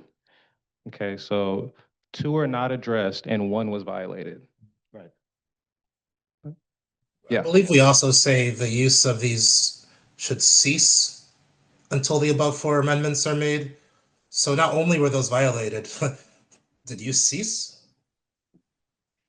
So why would the next Again, though, recommendation have any that legitimacy? recommendation was not eventually approved by council, and so we're still in a recommendation phase. You need to get this through PAB, Public Safety Committee, and then full council to be implemented, and so there wasn't the opportunity really to address that. I think you were saying, Tim, to that point, 2 of these were kind of vague, right? The audit policy and the sharing data. But even to that point, if they're not being addressed, we're kind of in a bind here. How can we move forward and not? I don't think we're in a bind. We have a committee of this board came up with a recommendation, draft recommendation. If committee members have additions to that draft recommendation, then I suggest that they make I those. feel like you're not understanding the point, Tim. The committee had a recommendation in April too. So what? But the city council went forward with ALPRs. So we're doing a more in-depth. So we did fine work in April. We did additional work that built on what we did in April. And that's with the current report and recommendation. So my suggestion is if there's things that are missing from April that we still want in there, we should put them in there again. Right? And then that will 14 be our days, 24 recommendation hours. to the city council. I mean, Ted, you proposed all 4. I'm certainly backing the ones that haven't even been addressed. 100%. I think we do need to have the ones that haven't been addressed. And I know that we've been working on like the audit policy one specifically, and that's making progress. But as far as the 2 that are not addressed, I think they fully need to be in there. And as far as the one that was violated, I think we need to figure out how to address that too. But just for clarification, they are addressed. So the police department has given us a proposed use policy, and it contains a lot of information, more information than before. I mean, that use policy may not be adequate, but it's better than what it was. We have then, and in that use policy, it says, for example, keeping the data no longer than 30 days. So the time period, the point is addressed. If we want to shorten that time period, that's something that we can certainly recommend. But it has been addressed. So the time period has been addressed because, if this makes sense, the police department has submitted a new proposed use policy that is more detailed, and we have commented in the draft on that use policy. So what we would do, in effect, is we would make a recommendation to either approve or disapprove the use policy as the police department presented it to us with these additional edits. And I want to make sure it's clear, though, there are certain things that are specific changes, put them in quotes, language changes to the use policy. There are other things that are descriptive. These are the kinds of things that are not adequately addressed, like auditing, that need to be addressed. And we describe that generally. But we as a board, I don't think should be specifying what the audit program is. And that's going to depend on a whole bunch of factors that Matt went into that, you know, that is for somebody else to do who is a professional in this area, who digs into the details to make sure they get it right. And so We are advisors to city council. And so my recommendation is, let's take those 4 points, put them verbatim into this next recommendation and say, San Diego Police Department needs to address these. Now, if the actual is to come back and here's the reason it's 30 days is better than 14, just as an example, we don't need to get into it. Then that's addressed, right? So it would be adding the 4 points to the existing document. Yes. That, yeah, yeah. And that could be, you know, address the April comments and then these other comments as specifically written. Yeah. Is that cool? It's good with me. Do you want to amend your motion? Thank you, Lee. Yes. So yeah, I would like to make an amendment to the motion to add the 4 recommendations from April verbatim into the current document, along with the other edits that we currently have. Can I add some detail to that? Just in the lawyer and me, so we know And also Maggie seconded, so she would have to concur with the amendment that gets proposed. I concur. And then where I would suggest we put it is where it says overview and general comments. I would include a statement in there that the April comments, the April recommendations have not been fully addressed. This report builds on a number of those, on 2 of those comments, and the board also finds that the other ones need to be addressed as well, and then repeat them verbatim. Before we do the verbatim motion vote, can we confirm that everyone on this board has positively seen all 4 recommendations from April? I have. Okay. I do have a question though, because we have, to Ike's point earlier, sir, the 30 and 14-day period. So our recommendations potentially have conflicting language, if I'm misinterpreting that. Potentially, that's correct. So we've got a 30-day. The other potential thing, and I'll club to death as I walk out of here, audit is an interesting dynamic. You have internal audit, external audit, or, you know, the audit definition, the type of audit that is being requested in the April recommendations lacks a little bit of specificity. Are we expecting a third-party external entity? It might be somebody within the city, but outside of the PD, or an actual third-party qualified individual to do that work. Right, which is why I think we need to integrate both the April recommendation with the current one, which has more detail on that point. Okay. Because the current recommendation, again, we don't want to get into saying exactly what the city must do, but it says an independent party of the sworn officer must do this work. So, and I don't want to, we don't need to immediately cut off discussion, but I have a suggestion that Coda can tell me whether we can do or not. What I would suggest is that we take a short break when we're done discussing these points, allow Lee to insert specific language, get that right, and then you can present it. You can put it up on the screen. Then the whole board can see what the additions are. Absolutely. And then we can make we can do whatever we have That to would do be the next. best way for everybody to understand what's being voted on and what the final motion is. Yeah. Okay, so let's take a break and everyone can relax except for Lee, who has work to do. Is 5 minutes okay? So reconvene at 7:11? I'm halfway done. So Okay. yes. Yeah, All right, 5 so minutes. Pat will recess. We'll reconvene in 5 minutes. But Tim, yeah, come back with your wording, because this.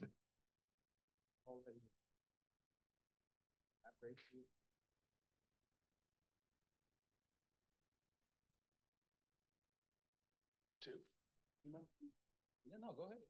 I thought he was actually going to. That's why I stood up. Oh, I thought you were gonna pull it up. Right.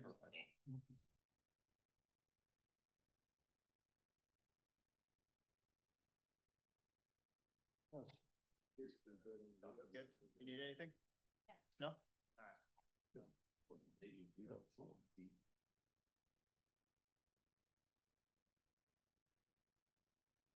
Oh, yeah, I was going to verify that it can be interpreted. But your wording was really good. Okay.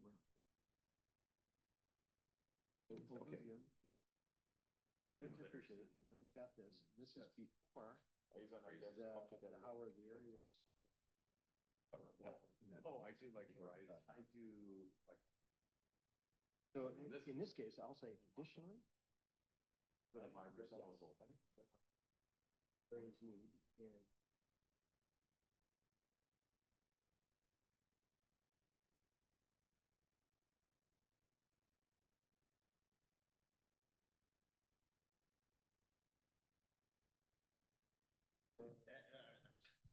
All I need from you, Matt, is to talk into the mic. Yep.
Yeah, that works too.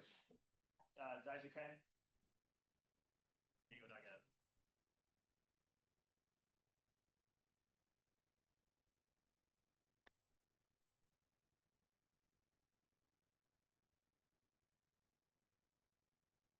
Back there, guys, you did, by the way, too. Oh. They locked the snack room, which sucks. I stole one bag of chips and. We're gonna split it 20. Yeah.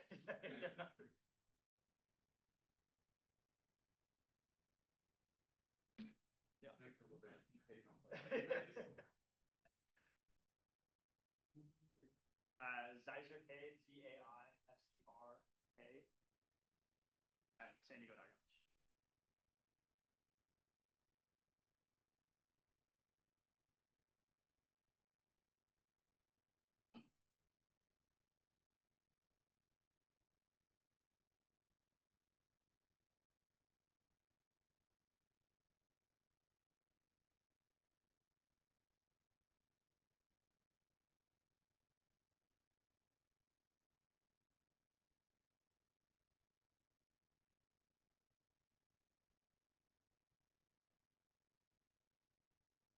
Okay, everyone, almost there, just waiting for the document to be shared, and then we'll share our screen.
you are sharing your Outlook right now?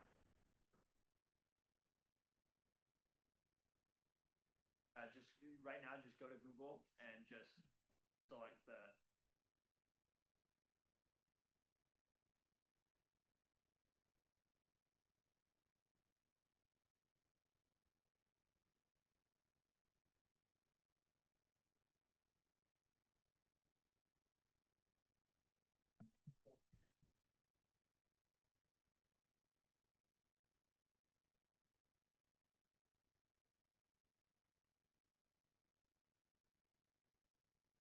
Basically, all we did was add first paragraph. Starts off, the PAB greatly appreciates, yada, yada. Sorry, thank you. You missed my Seinfeld impression here. At the end of the first paragraph in section 2, overview and general comments. However, the 4 comments from the April 2025 recommendation report were not adequately addressed in the new proposed use policy. And therefore, we re-raise those 4 issues which are documented below. And from the PAB April 2025 recommendations, and then we just cut and paste those exact 4 recommendations. And that's it. And then changed additionally, the areas that need substantial improvement include. That makes sense to me.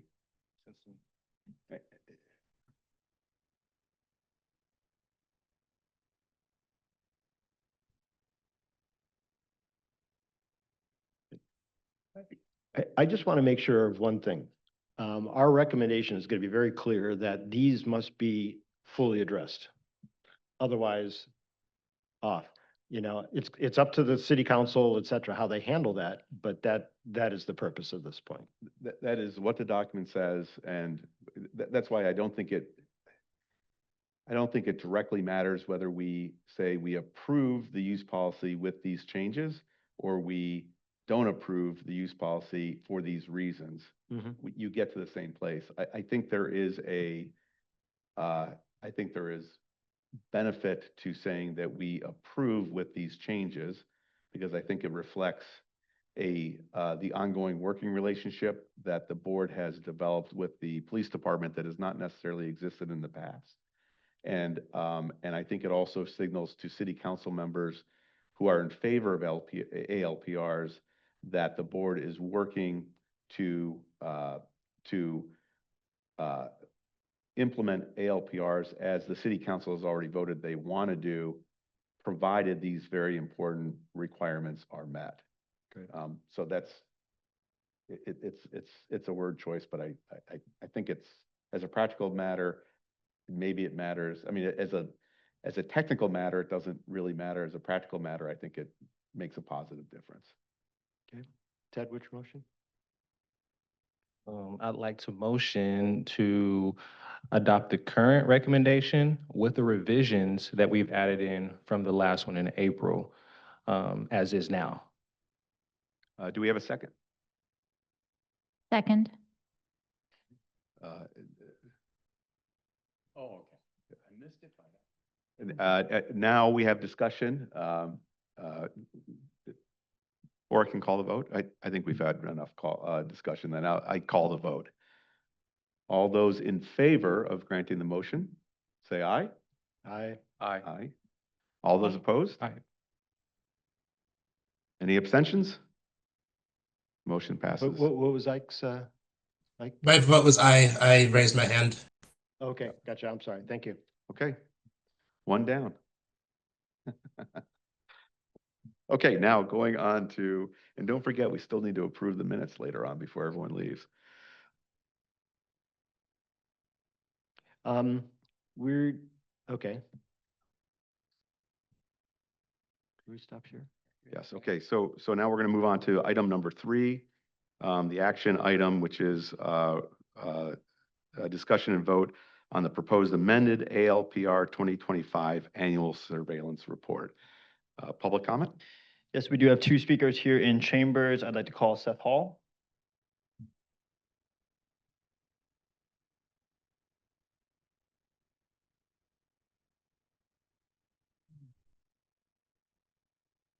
Thank you, Board. The Board's vote on the annual report is obviously different than the use policy. In the use policy, the Board is trying to help the city reach for the very best policy that it can have regarding this type of technology. But in the annual report, the Board is asked by the trust ordinance to, in fact, essentially pass judgment on the technology that is in front of us right now. Using the track record of the technology from the last year as it has been reported to you by the police department. Of that measure, what is there to say? In January 2024, the city department became aware that they had a data breach in the Flock ALPR system. They did not tell you about that until June of 2025. There is no professional or ethical, honestly, framework for that kind of delay in notifying of that data breach. Not only did they keep it secret, they didn't tell you guys about it. They didn't even put it in their first annual report. It wasn't until they were at Public Safety on June 27th that Public Safety turned them around and told them they needed to come back, disclose the data breach, and bring it back to you guys. And that's why we're here today. Flock, meanwhile, has been kicked out of several cities, just most recently Redmond, but that's the newest one of a long list. We now have a bipartisan group of legislators that are calling for a Flock to be investigated by the FTC for their business practices. What else is there to say here? If for some reason somebody on this board still loves ALPR technology and thinks it could be valuable, then advise the city to find another ALPR vendor that does not have toxic waste all over them. There are several. They're not hard to find. But as the evidence against Flock continues to pile up, in my opinion, it would be professional malpractice for any professional person to recommend that the city of San Diego do anything except cease, and that is the word here, cease, the use of Flock in San Diego. Thank you. Thank you. Thank you, Seth. Next, we have Lily Arani. Hi, yeah, following Seth's framing of the task we have ahead of us, I wanted to summarize some of the problems with the recommendations made in the proposed annual report. The report calls for Flock to make annual attestations that it is following certain policies. We should not find Flock's attestations meaningful. In Colorado, Flock misinformed its customers about having a pilot program in which it gave Customs and Border Patrol access. And it was an investigative journalist that was able to discover the issue, and Flock had to backpedal and admit that it had it had misinformed the public, if not outright lied. Flock's hidden Customs and Border Patrol program also accessed cameras in Illinois, in which, and then in Illinois, the city of Evanston, it terminated a Flock contract in response to that discovery and ordered Flock to take down the cameras. Flock took down the cameras and then shortly thereafter actually reinstalled the cameras without city permission, provoking Evanston to send a cease and desist to Flock. That was this year. Flock breached our data in San Diego for 2 weeks, and the PD did not even report it, as Seth Hall mentioned. And the ACLU reports that Flock will not allow its devices to be given to to security research firm IVCM for hardware investigation.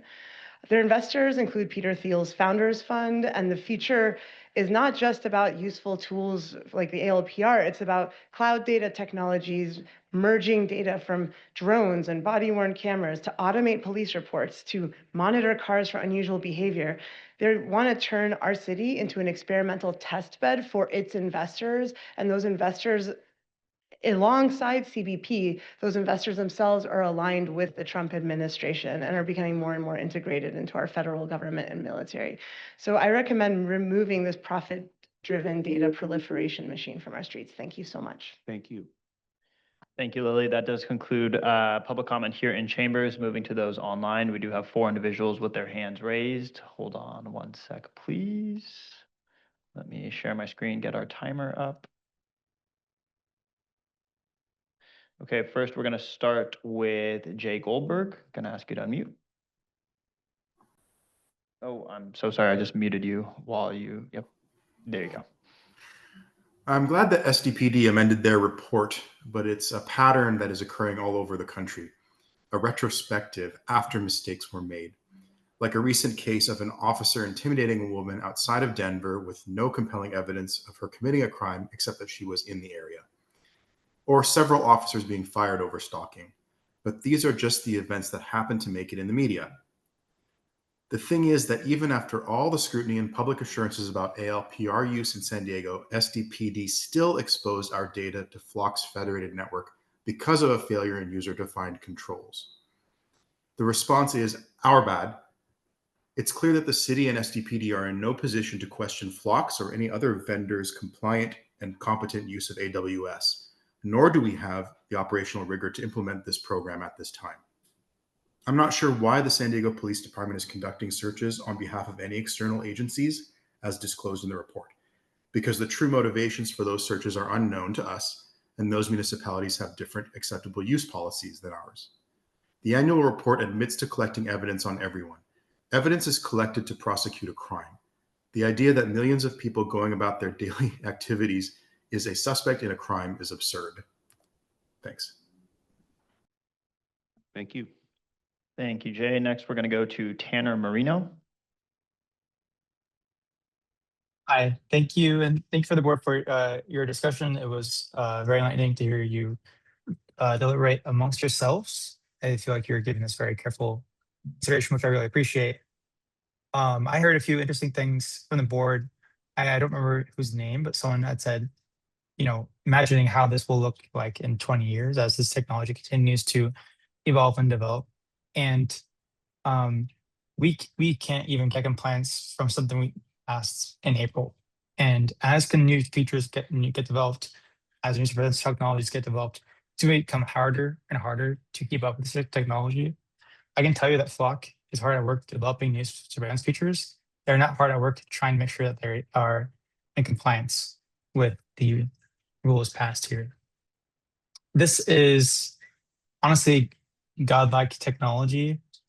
The ability to see where anyone is at any given time, the ability to track someone's movements for the past 30 days is unprecedented. And we don't really have the mechanisms in place right now to make sure that this really powerful technology is used correctly.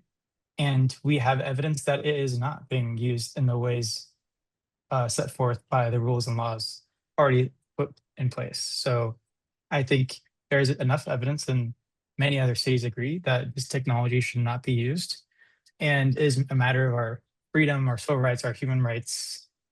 And it is not something that I think anyone would want to expose their neighbors, their friends, their family, their relatives. Like, no one wants this kind of technology to hurt them or anyone that they care about.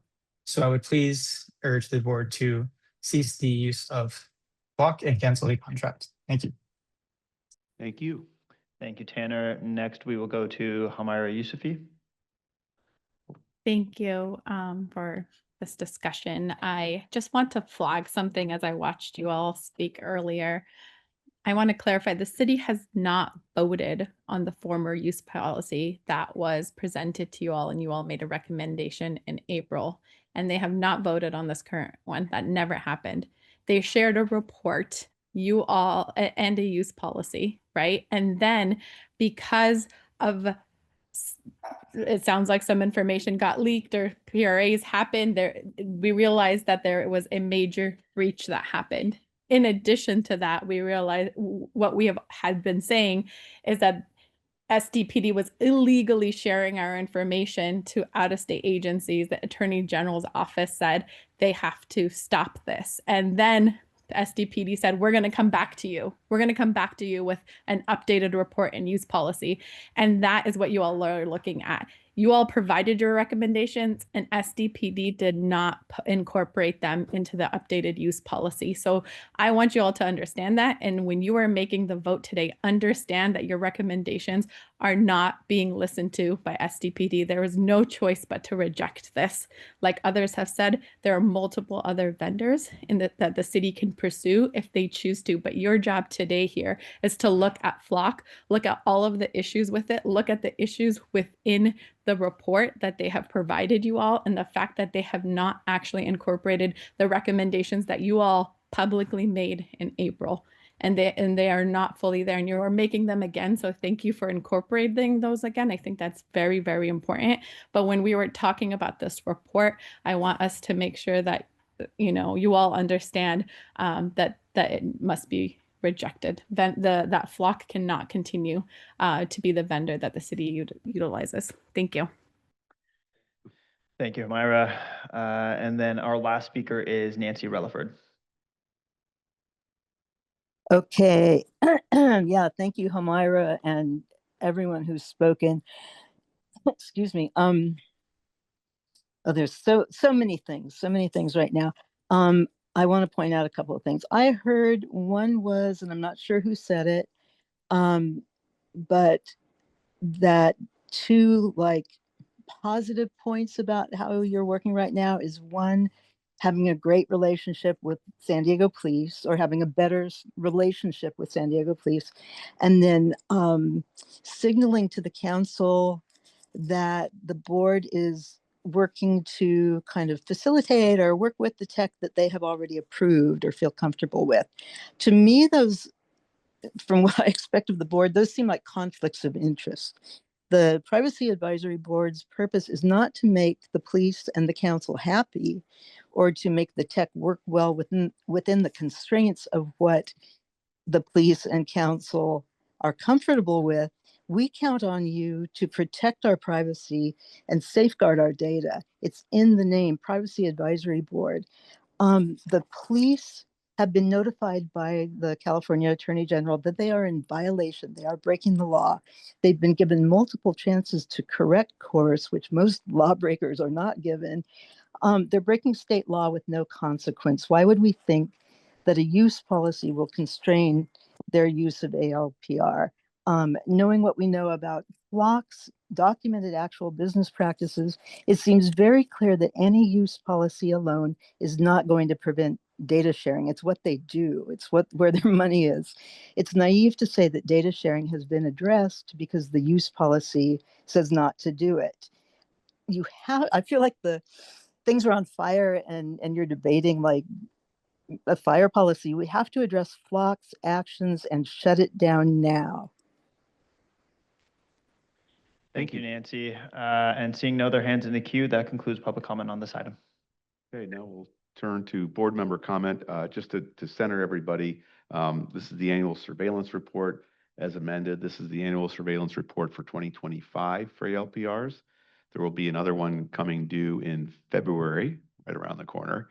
And the police department did offer to amend their annual surveillance report in part to sort of get better at doing these and get additional board feedback on this.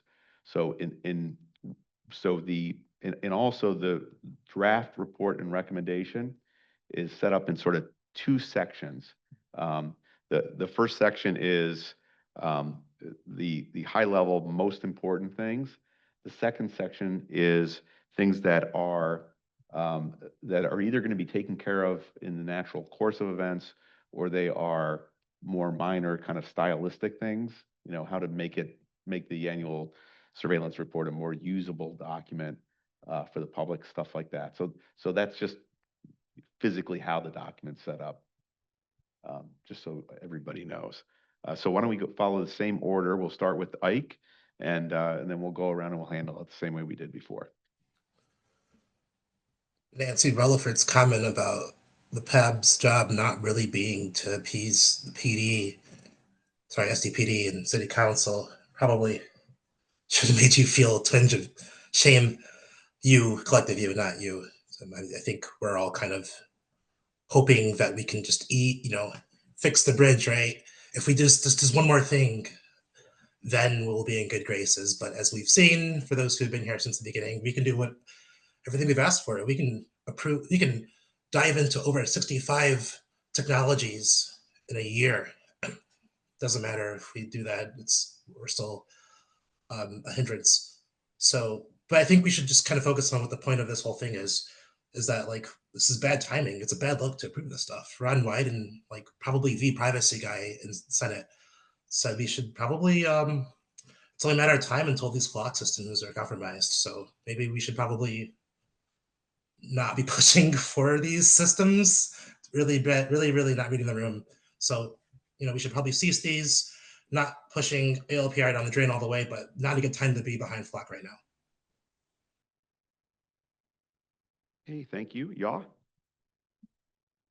I think based on the concerns of the community, it looks like even if the Privacy Advisory Board makes certain recommendations, those can always be not considered by City Council, right?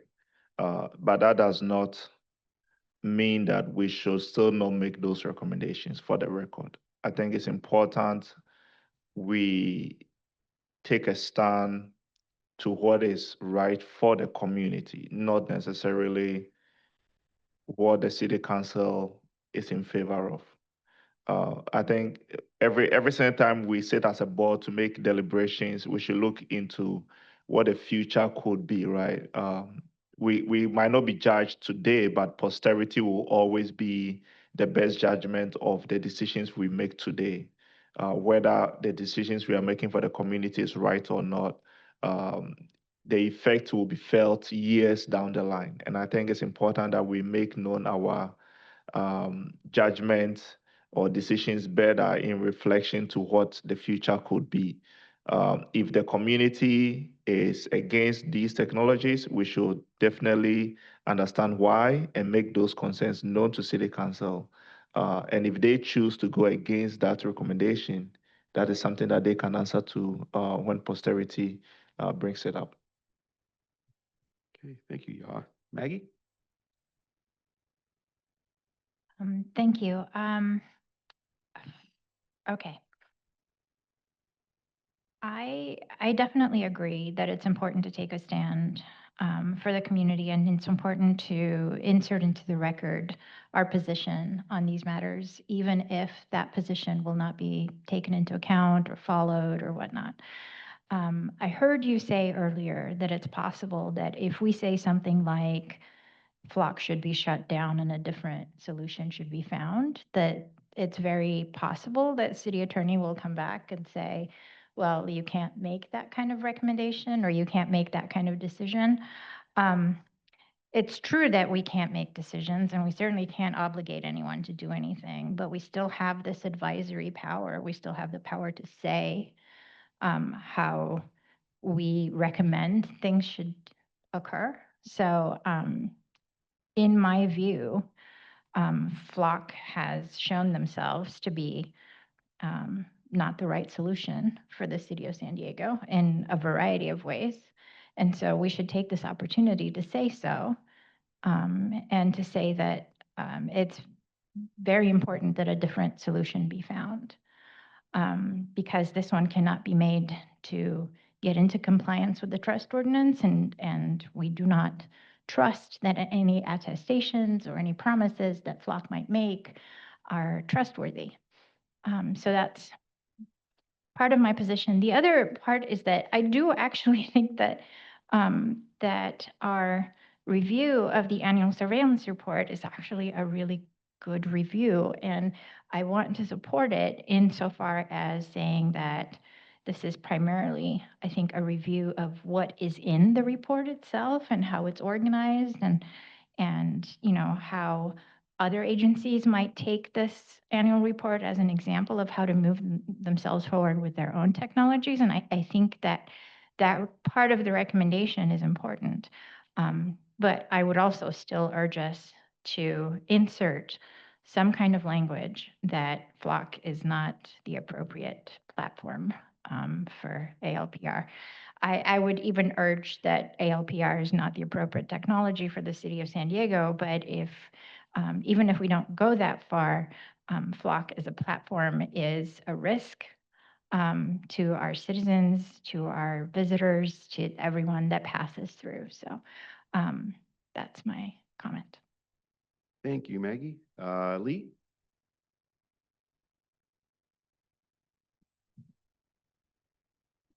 Basically building off what I also already said about the use policy, I think we should be adopting the best technology we can and utilizing it to the effect that improves operations within the city. I think the San Diego Police Department can utilize this technology. Obviously, there are some risks involved, but the improvements by the overall function of the software does help reduce man hours in researching, et cetera. And I think maybe we then take that money and hire privacy experts or somebody at San Diego Police Department that specifically ensures compliance. I actually believe that we should continue to adopt this technology. Whether Flock is right or not, they're the best vendor, I actually cannot say. Flock is by far the biggest in the United States, and by that means that they basically have a lot of arrows at them, or a lot of visibility. Media is picking up issues. I don't know if any other vendors are going to be better or not. I just don't know. But I think our review of the policies and the annual report has some very well thought out and clear guidance. And I think what I would like to do is just make sure that we insist that these items that we're recommending in this report be adopted. Otherwise, ALPR needs to stop. But I would like to continue with that. So there is one just change in the report that says to continue use of ALPRs, the following actions should be taken to comply with the trust ordinance, and change that to must. Yeah, it should be must. Yeah. There were a couple of, I would consider it a typo, and then there's a couple of other ones that I was going to get to. So, yeah. Okay. That should be So must, and there's a couple of other true typos. Okay. Okay, thank you, Lee. Matt? I'm still in that quandary of looking at the city's ability to oversee and govern things correctly.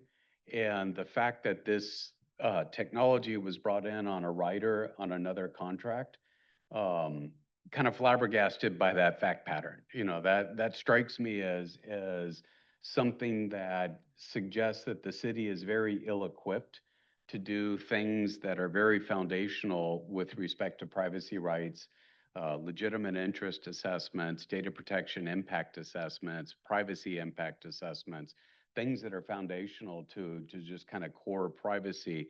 In a city of this size, that there isn't somebody dedicated to do those reviews, I think is, it's a damning indictment, I think, to the current state of affairs. And we've got our board and we're making best efforts, but we're volunteer civilians trying to influence policy at the city council level.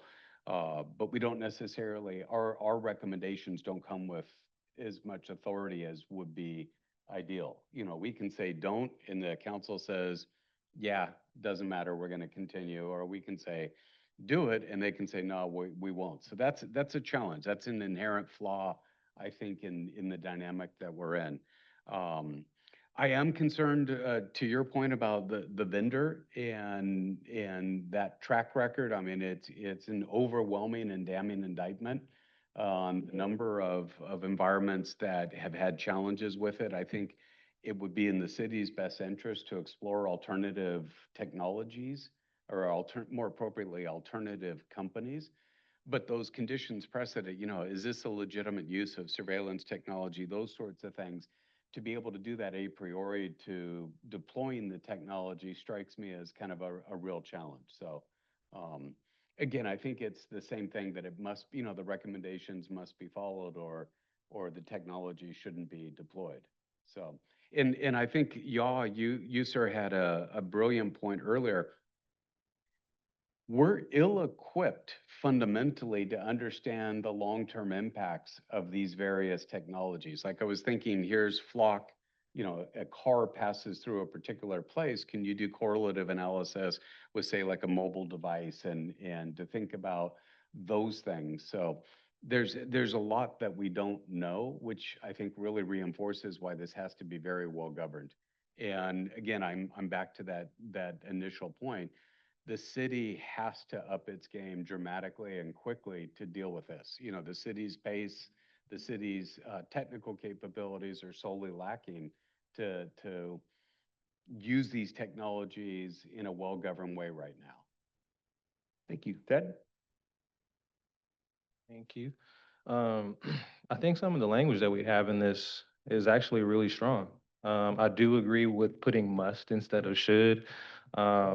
And I don't know how much we can recommend this, but I think we should at least try to put in language about a time frame. Because hypothetically, say today we say, yeah, we accept this surveillance report, but they must do these things in order to continue to use. When do they have to have these things implemented by? When should we expect to see them? How long is that going to take for us? I think it's really important for us to figure those things out. And if we can add a language into the annual or surveillance report about that, just so we're not leaving ourselves open-ended. And I also do have the same concerns about Flock. You know, if the way that the back end is set up, PD can't look in and see certain things that Flock may or may not be doing, that doesn't help us, you know, especially if we know in other cities that they've created these side door or backdoor programs for folks to be able to have access at them. That's one thing that we know for sure we don't want. And I think one thing that everybody here and listening in can agree on is we all care about our safety and our public safety. That's the whole reason why we're here. And community members have been speaking up time and time again to tell us and to tell the city and PD what they feel like will keep them safe. And ultimately, a lot of them feel like these cameras don't necessarily keep them safe, but put them in more danger because what Flock is doing other places around the country. We know that San Diego is typically the standard, right? And the example. If that's happening other places, and I don't have evidence of this, I don't know, but like who's to say it's not happening now, because the way our data is set up, we wouldn't even be able to see it. So I think that's super duper concerning. So I think we do need to try to add in language about a time frame. I think we do need to add in language about if this doesn't happen at this time, then this is the process that we're going to be at as far as dismantling this or what may have you, because again, just like in the past, we say, all right, we accept this with these contingencies. Right now, the ALPRs are being used. We're not in compliance. So, you know, like I just feel like we need to set ourselves up to have strong language around this, because how long are we going to continue to use these things if they're not in compliance? That shouldn't even be possible. Thank you. A couple of comments. One, I want to make sure it's given my reputation as a lawyer, it's almost comical. I want to make sure nobody misunderstood my comments. I was not saying that the board should compromise their views in any way to placate the police department or the city council. I was making a very, very different, and I think very important point that for the success of the board and for the success of what the trust ordinance is intended to do. My comments were made in the context of there are two ways to make a recommendation: approve with changes or not approve, explaining objections. Either path gets you to the same point. It's a not approve unless changes are made. My only point was, from a political standpoint, from an ability to persuade, and from a perspective of the board having the authority, maintaining soft power to bring about the changes that the board believes should be done within the context of the trust ordinance, it would be better to do an approval, in my opinion, with recommendations. The result of that is, if the recommendations are not followed, that means it should not be approved and the LPR should be shut down. So that was the context of my comments. It was certainly not to compromise our beliefs or to placate any party that we're either have oversight authority over or making recommendations to city council. The other thing too is with regard to Flock and whether they should or should not be the vendor, that was also my comment. Perhaps I'm talking too much tonight. That comment was in the context of a use policy. I don't think that is a proper place for a use policy, and putting it in the use policy, if the city, we could put in the use policy, it doesn't mean anything because we're advisory. If the city puts it, adopts that recommendation, that could put them in legal jeopardy. If the board decides that that flock is not appropriate, that I think is a proper place for the annual surveillance report. And I want to remind everybody, because I think y'all makes an excellent point. Technology, what it looks like today is not necessarily, and how it's used today is not necessarily what it looks like or how it's used 20 years from now. But I think one of the very wise things about the trust ordinance is that every year annually, the board reviews this technology. And with that, and in that purpose, we should be looking at how it's used when, at the time it's being reviewed, and whether it continues to be appropriate. And if we find that the technology is either being used in a way not intended and it should be stopped, those are the times when we should say, no, this should not go forward, and here are the following reasons. And that's really the purpose of the annual surveillance report. On the issue of whether or not we should recommend or not recommend flock, I feel like it's a little premature, and here's why. And I know that's going to anger some people out in the public. My concern is when you look at these specific examples, when you dig down on them, what you find is a company that is motivated to make profit, like any for-profit company, and they have a product, and their product is in part data, and they want to maximize profits on that. I think that one way to look at this is a lot of the cities that have run into problems with most cities ignore flock. They let flock do whatever they want, and that's a huge problem. Other cities have woken up and found problems with flock and said, wait a second, we don't have parameters. We have not hemmed them in sufficiently, and they have done things that we don't approve of. And good for those cities for doing that. Here in San Diego, the attempt with the trust ordinance, the use policy, hopefully a robust use policy with our recommendations, and robust annual reports that we review and make further recommendations, will sufficiently hem whoever the vendor is in so that abuses don't occur. Now, I personally, and I recognize this is open to debate, I'm not sure we're there yet with flock, because what I have not seen, and my job is to sue large corporations who are profit motivated, I have not seen them do something that they shouldn't be, that the rules didn't allow them to do. And the problem is there needs to be rules around them, with a few exceptions. But the rules have largely been absent, and that's when they've done things in Colorado, in cities all over the place. Even in San Diego with the first incident, flock was not instructed to turn it off. It was really the San Diego that missed that, and the default setting was to allow sharing with the other cities. So they should be told not to do that. It should be shut down. Is flock sufficiently evil that they should not be the vendor? I don't know. But again, I think reasonable minds can differ on that. As for the timing issue, which again, I think Ted raises a very good issue, I frankly I have not been able to figure out what exactly our recommendation for the 2025 annual surveillance report does as a practical matter. I'm just not quite sure.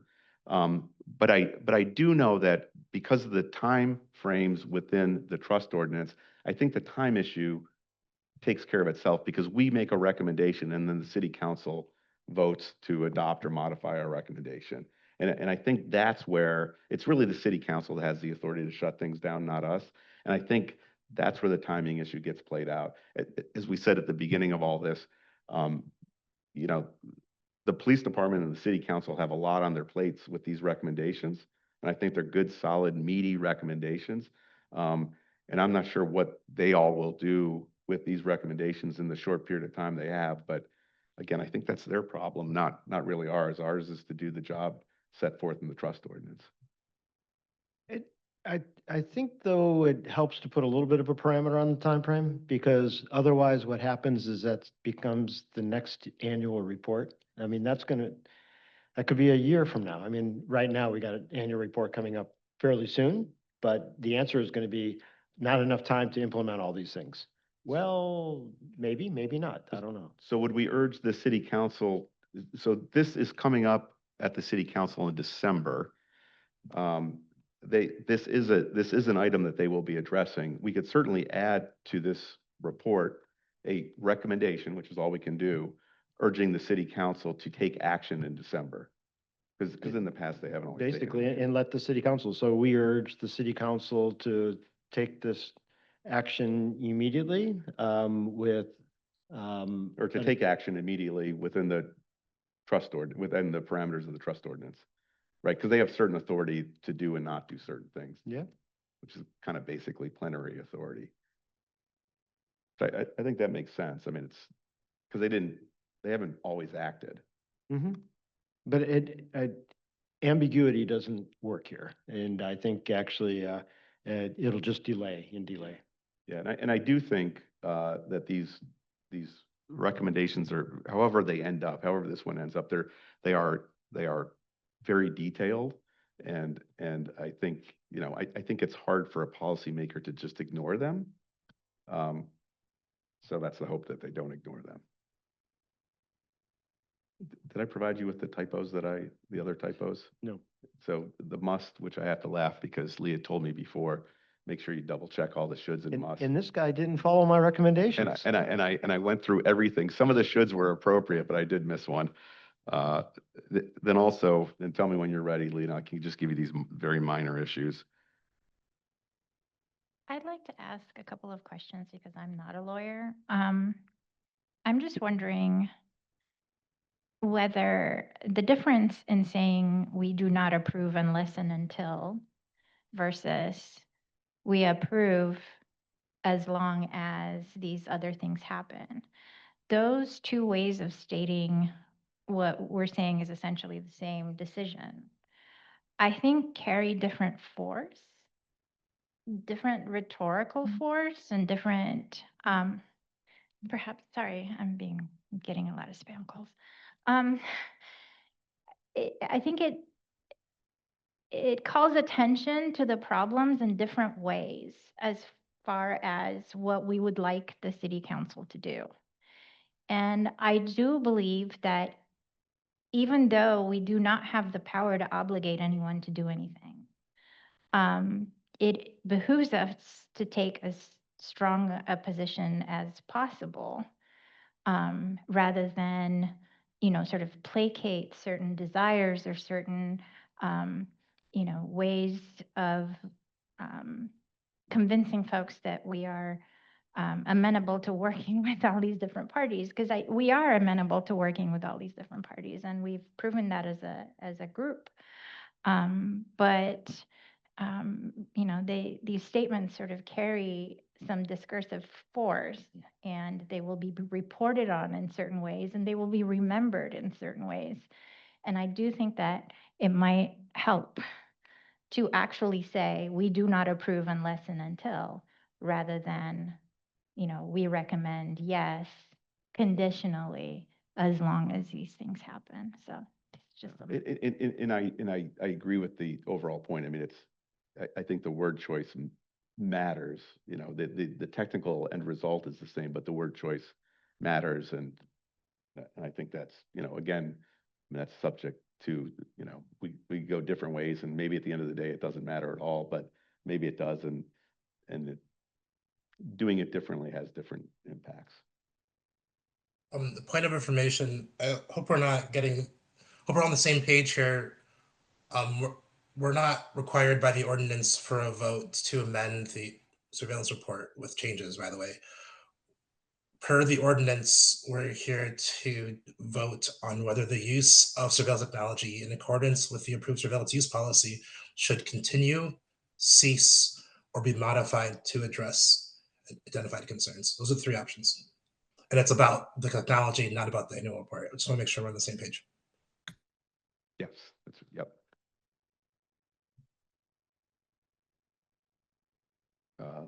Lee, before I lose this, let me just give you the other. Okay, go ahead. They're both on page 5. It is the last sentence before section 4. Yep. It should say, it should be submitted to the PAB for review. Should be submitted to, okay, the PAB. And then in the immediately under section 4, the sentence that says the PAB recognizes, it should say the instead of that.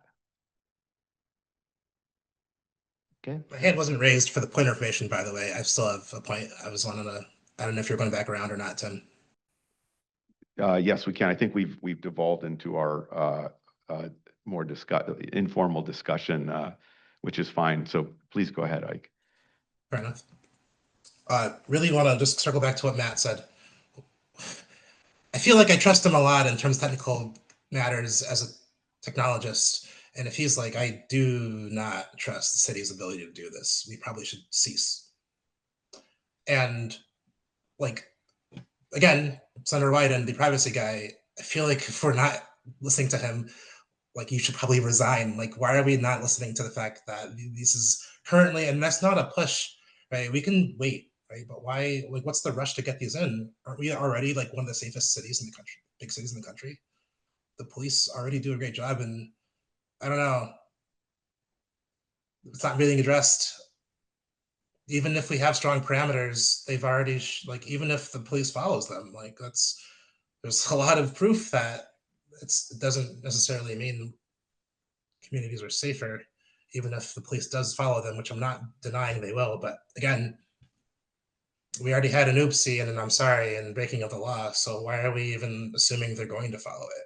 I feel like we're really showing maybe compromised and trying to appease when we should just inform the city council. Should they continue this technology, cease, or something else? So I feel we should focus on that decision. I think I agree for the most part with Ike. However, I also think that if the police department made an honest mistake, right, we cannot consistently hold it over their head.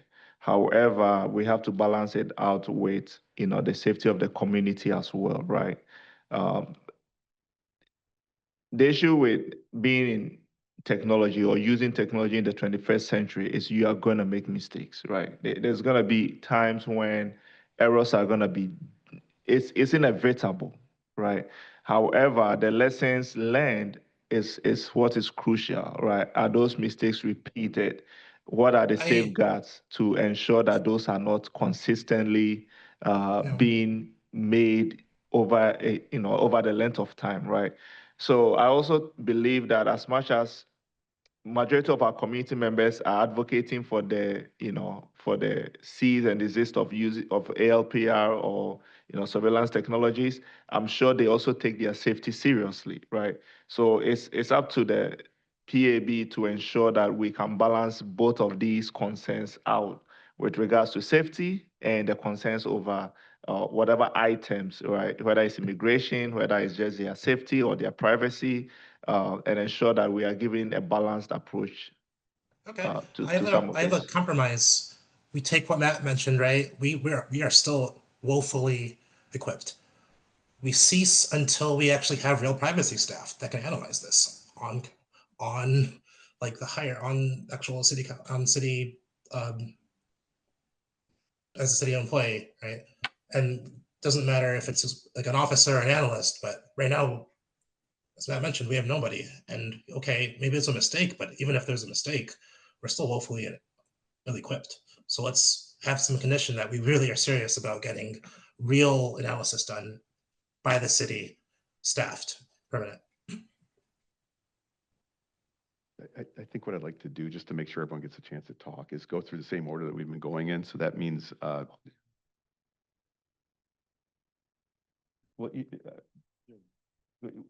we've been trying to go in order, and some people have been making comments. So I just want to try to I want to make sure everyone has a chance to talk.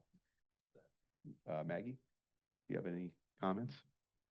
I think I kind of folded my comment into the question I was trying to ask earlier, and so I don't want to take up too much time. I do want to say, however, that Flock did in fact sort of go against the promises that they made in several locations, not necessarily in San Diego. So it's not just a matter of setting in the proper guardrails or the proper policies.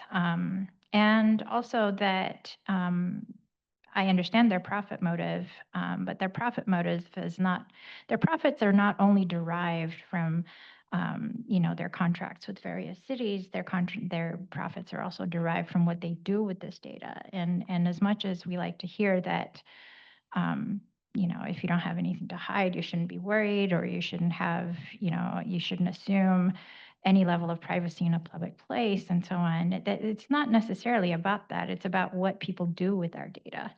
And I don't trust Flock to do anything particularly good with our data. They've proven themselves untrustworthy in several other locations. San Diego is much larger than these cities. San Diego has a lot of different interests operating in its space, a lot of tourists, a lot of folks who come in from out of town. It's a different context than, say, Redmond or, any of the other municipalities that have turned things off. I think that the closest analog would be Austin, perhaps, but even so, I just, wanted to, that basically is my position, that we should include something about what this particular report, or the report, represents is that we are not in compliance with the trust ordinance, that Flock specifically is an untrustworthy partner, and that these need to be shut down until we can do better. Lee? Any further comments? No, I think my core points have been mentioned. So on this, I'm ready to just kind of tweak some of this. I want to make sure this is for the community. This is not wordsmithing. This is actually, trying to be as clear and bring in as many opinions as possible. And I can tell you, there's a lot of folks on the street that I meet that really push hard to say they want more ALPRs in their neighborhoods. So we're just trying to weigh the different aspects of the community. And I think this report does a good job with that. Matt? No further comments. Ted? Again, with my colleagues, I think we need to be really strong about our language. And I think we need to put something in there that says we are not in compliance with trust ordinance, and that we can't let the continued use of this happen. And, just to speak to something, I forget verbatim what was said, but there will be mistakes being made in the process. Whenever you're doing something for the first time, you're bound to make mistakes. And that is, I think that's understandable for anybody, no matter what you're doing, whether you're riding a bike, you're learning a sport, you're building constructing a building, whatever you're doing for the first time, you're going to make a mistake. But I think the difference with this particular situation is we're talking about the lives and civil rights and human rights of other people. If any of us were to commit a human rights violation, we would be prosecuted to the full extent of the law. And I don't think we need to necessarily show that we're willing to let people break rules and not necessarily say or have a say or feel a way about that. I think we need to point that out and highlight that, because we've had a violation and nothing happened. Nothing happened. Are they like, does it not matter? Does that mean in the future they can make violations and nothing will happen? Does that mean they're not to be held accountable? I would love to know the answer to those questions. Because again, what happens in the future if there's another violation and nobody say anything? What does Public Safety Committee know that there was a violation? Does city, like so on and so forth? Like, how many people know that there was a violation and nothing happened? Because I think that to a specific extent is egregious. Yeah, and that captures one of our recommendations in the annual surveillance report, that the views of the community, and we specifically reference all of these other examples that people have been referencing, be summarized and a response provided as called for in the trust ordinance. So I agree with that, and that's actually in the report. I do have a suggestion, because I certainly understand why people don't trust Flock, and I think the evidence is not quite there yet. Doesn't mean it won't be at some point. We could also add to the report and recommendation, something to the effect of several members of the PAB do not trust Flock and believe it should not be the ALPR vendor. We can also do that, and then that very much keeps the issue alive and offers that up to the board because Point of information, which version are we currently discussing? Because the latest version I have, the one you sent yesterday, specifically states that we enter into a new separate contract with Flock Safety. Yeah, that's a very different point. And that we want to make sure that's not lost. That's actually a point that was verbatim from the Trust Coalition. That was a comment that they provided. Their point was not to recommend Flock. Wait, maybe it was. Yeah, their point was, and I agree with this. There should be a separate with whoever the vendor is, there needs to be a separate freestanding competent contract with the ALPR vendor and not have that vendor contract with the city merely as an addendum to a different contract. That was the point of that comment. So the committee's stance is that we should enter into a new separate contract with Flock. Correct? Yeah, or any well, no, that's not what it says. It says enter into a new separate contract with Flock Safety. Well, that's the one you sent me yesterday, and I don't know which version we're talking about. Yeah, no, let me make sure it's clear for you. What it says that you have is enter into a new separate contract with Flock Safety or any vendor providing ALPR services.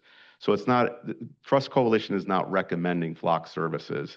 They're saying that whoever the vendor is, there should be a separate contract. And I think that's a very good recommendation from them because there should be a separate contract and it also requires all the separate city contracting requirements, all of those sorts of I things. just want to make sure that it's clear that it says that Flock Safety is the current chosen, like that's the one that's specifically pointed out as a vendor.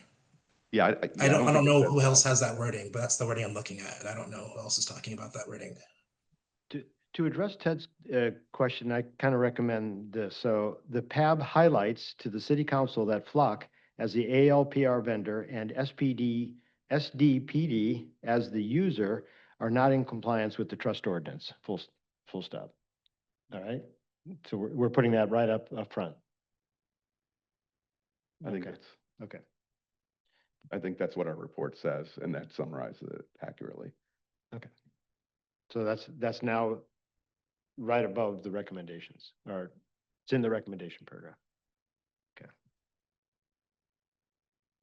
Okay, so with Lee's edit, do we have a motion to approve the draft recommendation?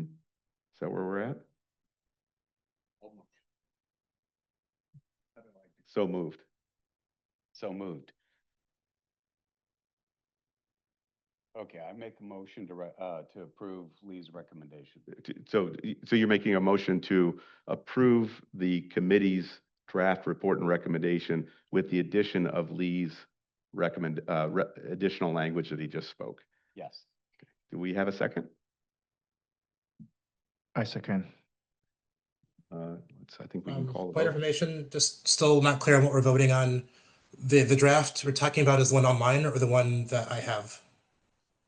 It should be the one that you have that has the Trust Coalition additional language that says a separate I think you're referring to the separate contract issue. It should be a separate contract with Flock or whatever vendor. It's not a recommendation of Flock. What's the number on that? Well, look on page 5. Do you see a red paragraph that says enter a new separate contract? On page 5, if there's a red section, that's the most up-to-date version.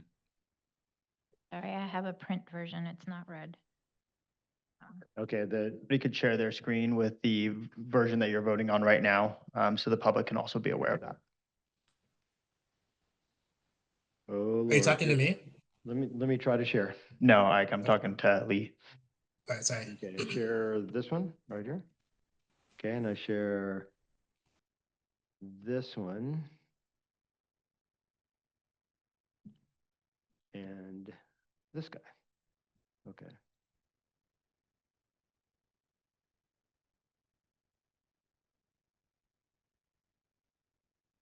Okay, so here we are at section 4 on page 5. Do you see that, Maggie? And Leah, if you Yeah, I was able to find it.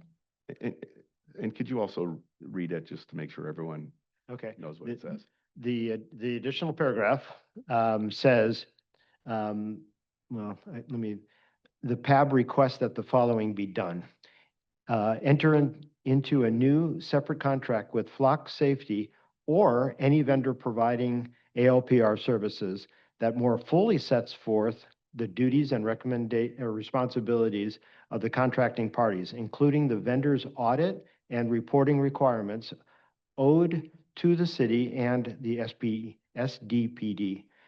The current contract with Flock Safety is merely an addendum to the contract with the vendor providing smart street lights, Ubiquitous, and does not reflect contracting best practices.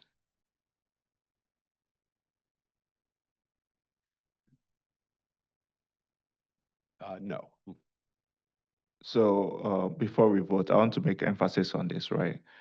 For all the community members listening in, SDPD here, board members, these technologies, as much as we can deliberate on them, they are meant to stay, right? I'm doing research and seeing cities that are shutting down their ALPRs, putting restrictions on the police department's use of these technologies, right?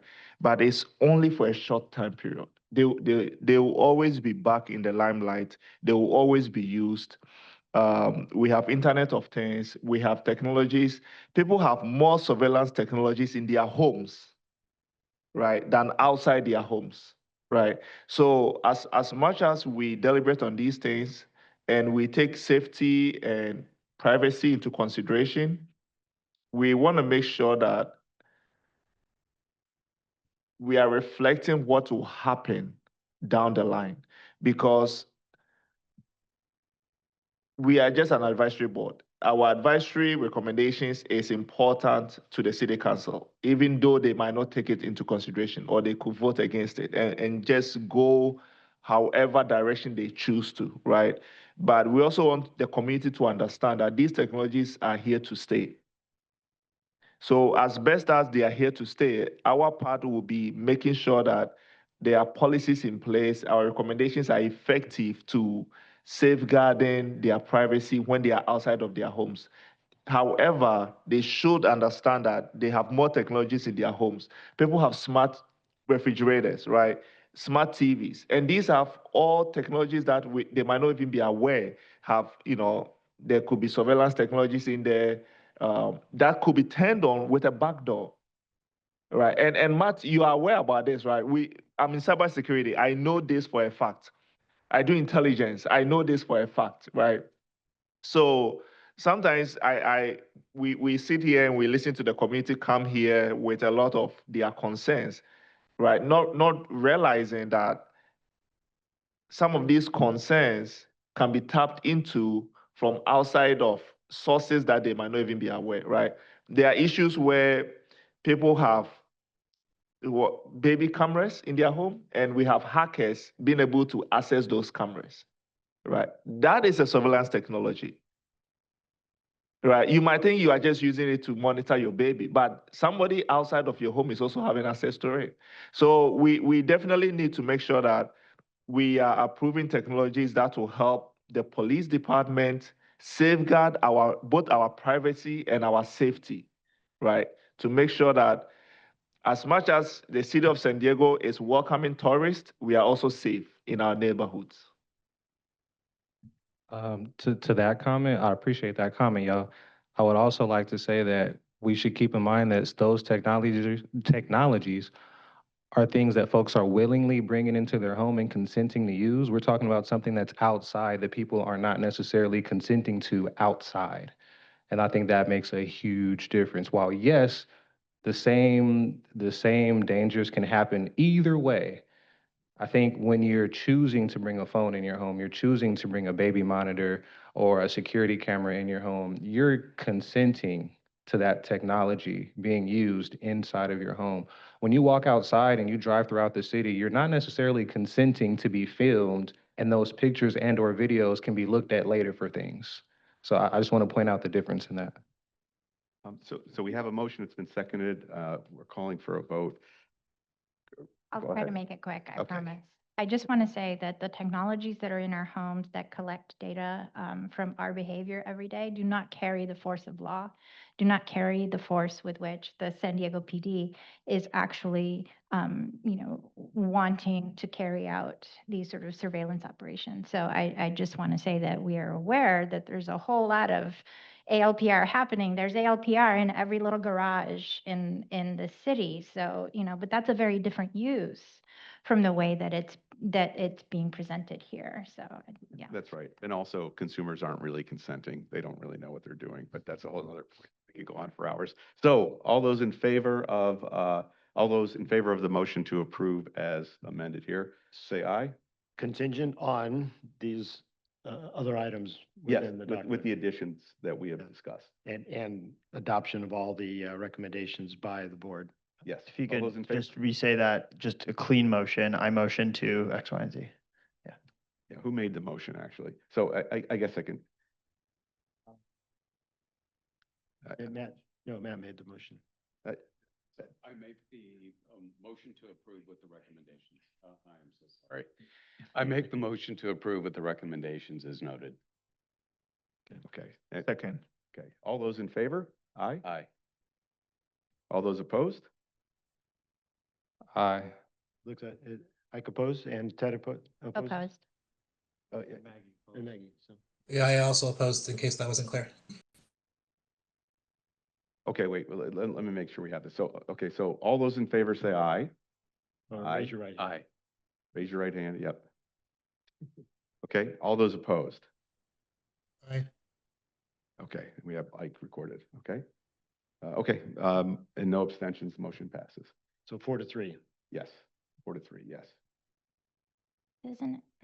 Don't we need 5? I don't know how that works.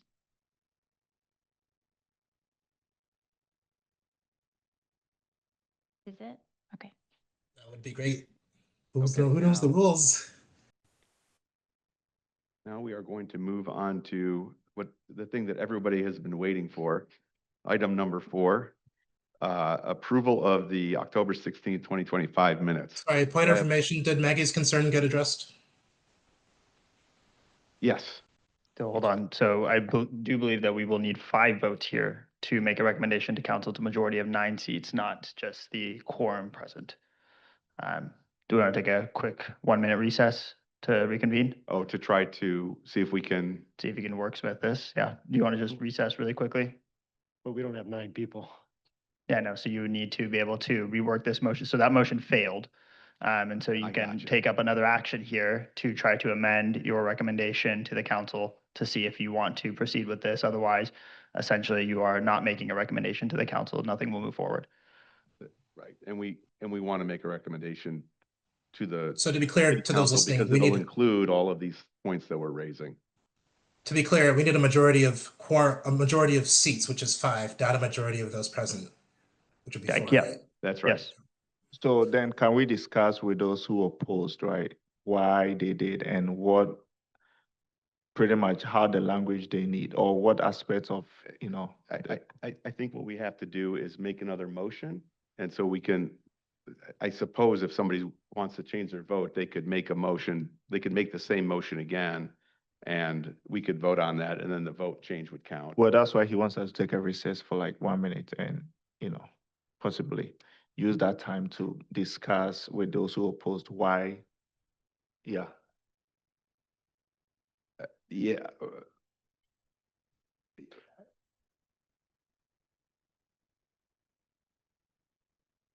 Well, I actually think it's very valuable. I'd like to hear specifically from Ted, Maggie, and Ike, what can we change or how can we get this comfortable with you, period? Yes, I think that makes sense. And I think we need to do it publicly. So who wants to start? Maggie, Ike, Ted, someone want to? Sure, I can start. I just, it kind of felt like at the end there, where we're just getting brushed away, the concerns that we raised weren't being addressed.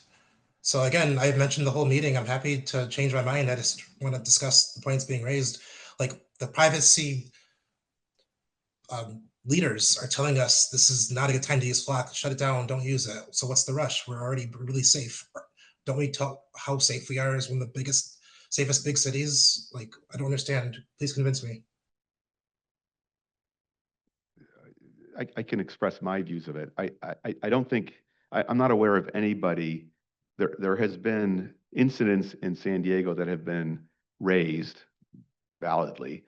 And I believe that between the use policy and the various comments on the annual surveillance report, those items have been addressed, and we have. Tim, I think I want a serious answer. Do you really think that answer would jive well to Ron Wyden? Yeah, because I think he's addressing a different issue. Again, and I think this is open to debate. I'm not, I think that in most of the incidents, there will, as some people have mentioned, there will be, data will leak at times. Things happen, especially in a very large organization that collects lots of information, like Flock Safety or anybody else, right? The Office of Personnel Management, a government agency that had the largest data breach in history of very sensitive personal information. So that will happen. There's other incidents where Flock, I think because of they're driven by profit and they make their money based on data in addition to collecting it, were not told, there was no rule against them doing something, and so they did it, so therefore they did it. So they didn't violate any rules per se. And then when they were caught, there was public outcry appropriately. And then they were either, the rules were either changed or because there was nothing in place like the trust ordinance, the contracts were canceled.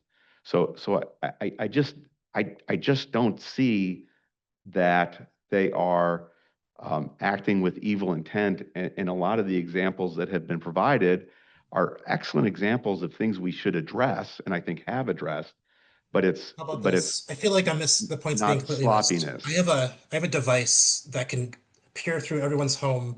I'll give it to the police so you can be assured that it'll only be used for good cases, right? Would you approve its use? Because I mean, just write a use policy. I mean, even if it works, just imagine like what's the rush to get that technology out there? Why can't we at least wait for the federal investigation that the privacy leader for the past few decades has called for? I think one of the big problems in this whole area is I'm not aware of any privacy expert that is looking at the city of San Diego. We are them. What do you mean the city of San Diego? We don't have privacy experts because they're not on staff. You don't have a position. Right, and I guess that's my point. I mean, if we're not saying we approve of ALPRs, period, we're turning a blind eye. What we're saying is we only approve of the use of ALPRs in the city of San Diego if they meet these weighty recommendations that are substantial. Why would we approve? There's people like who are more into this than us saying there's no need to do this right now. Why do we have to say yes, let's do this right now? Because nobody's saying yes, let's do it right now. That's what a recommendation does. That doesn't say cease. Well, that's not true. I mean, it's cease, don't cease, or you can go forward or you cease unless certain requirements are met. And that's the area that we're in. I think if we've got a technology that basically, I'm not the user, the San Diego Police Department is the user, and they believe that it has been effective. I think they've convinced me that at least they find it effective. And we can put parameters around to make sure that indeed we are addressing some of the privacy concerns. I think basically we've addressed the major issues. And I feel like if I responded to that Ron Wyden letter saying it's okay, Governor or Senator Wyden, the PAB has safeguards defined in the use policy report. I just feel like that's the response to go like, well, you, and I think you agree, you and Yaw and Wyden agree. This technology is cat's out of the bag. It's going to be looked into. There's going to be breaches, right? So I think his conclusion though is instead of saying, yeah, just, his conclusion is saying, well, then we don't need to build this. We don't need to do it just yet. We are still, I don't know. And I again, think I'm still listening. I'm still waiting. I can be convinced. I'm not trying to say this as a push against. I'm waiting to be convinced, but that's like the big one is like we really find ourselves after this to be more knowledgeable than the guys. Even the guy who presented for him, he just he mentioned that Austin they went around the retention policy. Like we don't like we're gonna get laughed at if we think just saying X days is gonna be enough. Even Every if city at has least different facts and circumstances. I can't say what Austin, Oak Park, or any of these other cities are thinking. Yeah, and the difference, and again, I mean, Austin, it's sort of half solutions. The second half of that is to audit and to have sufficient audit mechanisms in place to ensure that everybody is doing what they're supposed to be doing. And that's, I mean, that's probably the heaviest lift for the San Diego Police Department moving forward is to put those things in place. This is bad timing for me. The past 2 weeks, there's been a lot of overwhelming like privacy experts saying like this is not a good time to deploy this, and like just don't get why we can't wait a year, or change vendors, or demand that Flock right now is not.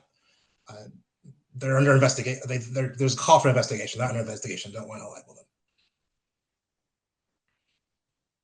I just think that if, if the consequence of saying things in these two different ways, if the consequence is the same, according to what we're saying here, then I would prefer, and I'm not saying that this is, the sum total of what I would like to happen with this recommendation, but let's just say I would prefer that we say, we do not recommend the continued use of this technology until this list of things is addressed, at which point we can re-review.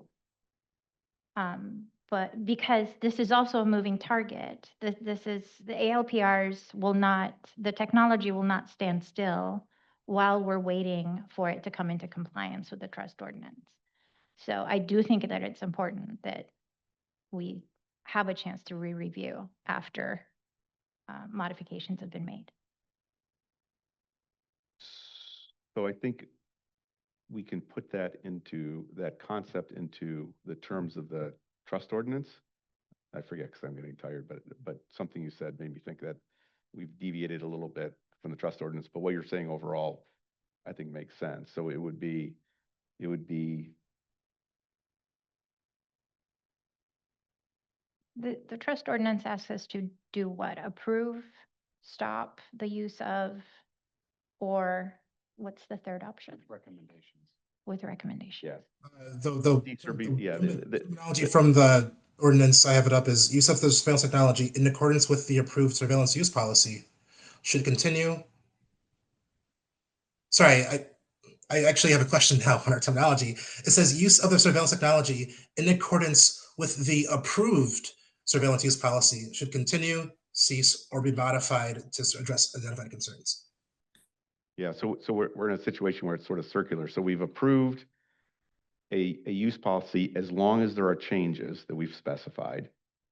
And then this would be one way to either approve with the modification specified, or I suppose we could also say the reverse to your point. We do not approve unless the recommendations are met.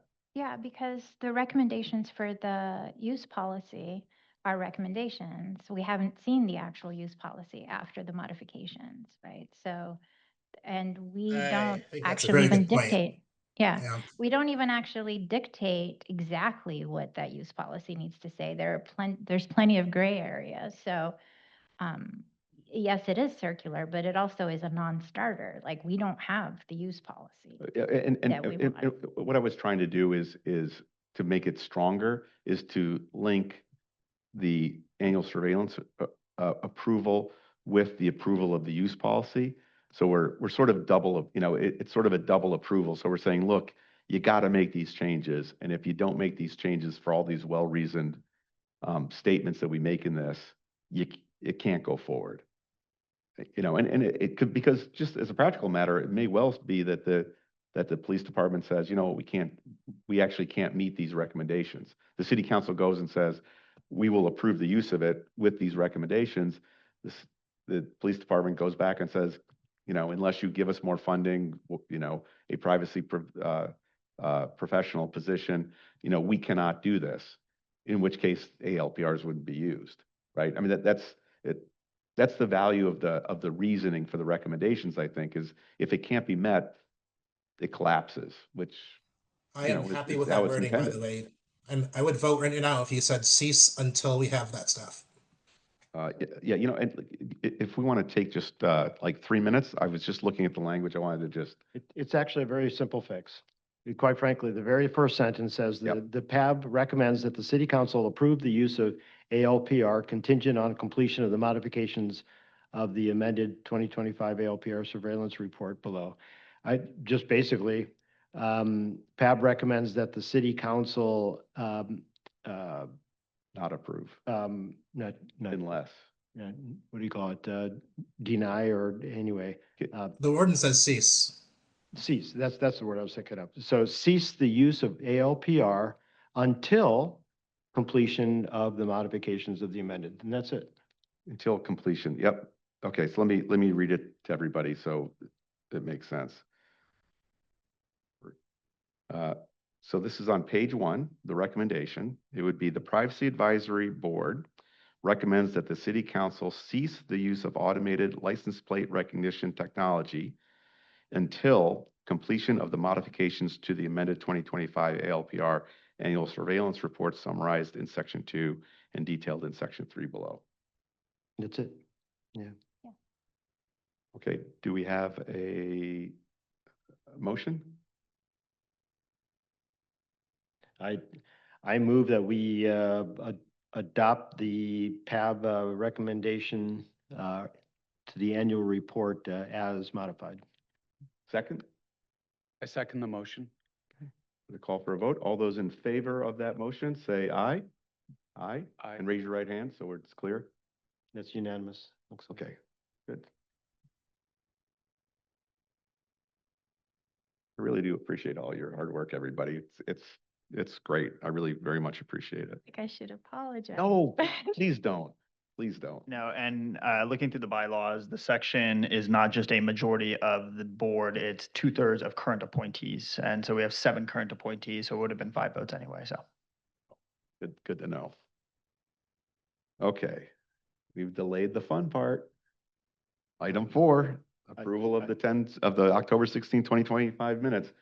Since I wrote them, I move that we approve the minutes as. Hold on one sec. Let me just run through public comment. I see no speakers here in chambers. I see no hands raised online. Chair, that concludes public comment. Thank you very much. And there is no board comment, seeing no board comment. Okay, all those in favor? Aye. Aye. Opposed? See, okay, unanimous, thank you. Now, item 5, non-agenda public comment. I see no speakers here in person. And looking for speakers online for non-agenda public comment, please raise your hand. I see no speakers online. Chair, that concludes public comment. Okay, thank you very much. Item number 6, I do want to really, truly, sincerely thank everybody, not just all the board members this is a wonderful group of people. And I really do value both, you know, their passion, their willingness to stick to their positions and willingness to compromise when it makes sense to come up with a better solution. Thank you, San Diego Police Department, for being here and really, and you really have been working hard to improve this. And, you know, my goal, and I think you share, at least a number of you share it, is to make the surveillance use the best in the country. And we're working towards that. And obviously Trust Coalition is a fantastic organization. And I exceedingly thank them for all the hard work that they have done and their input. It is, you know, this is actually how these sorts of community things are supposed to be work and how, you know, the laws and the policies are supposed to get passed. So with that, I adjourn.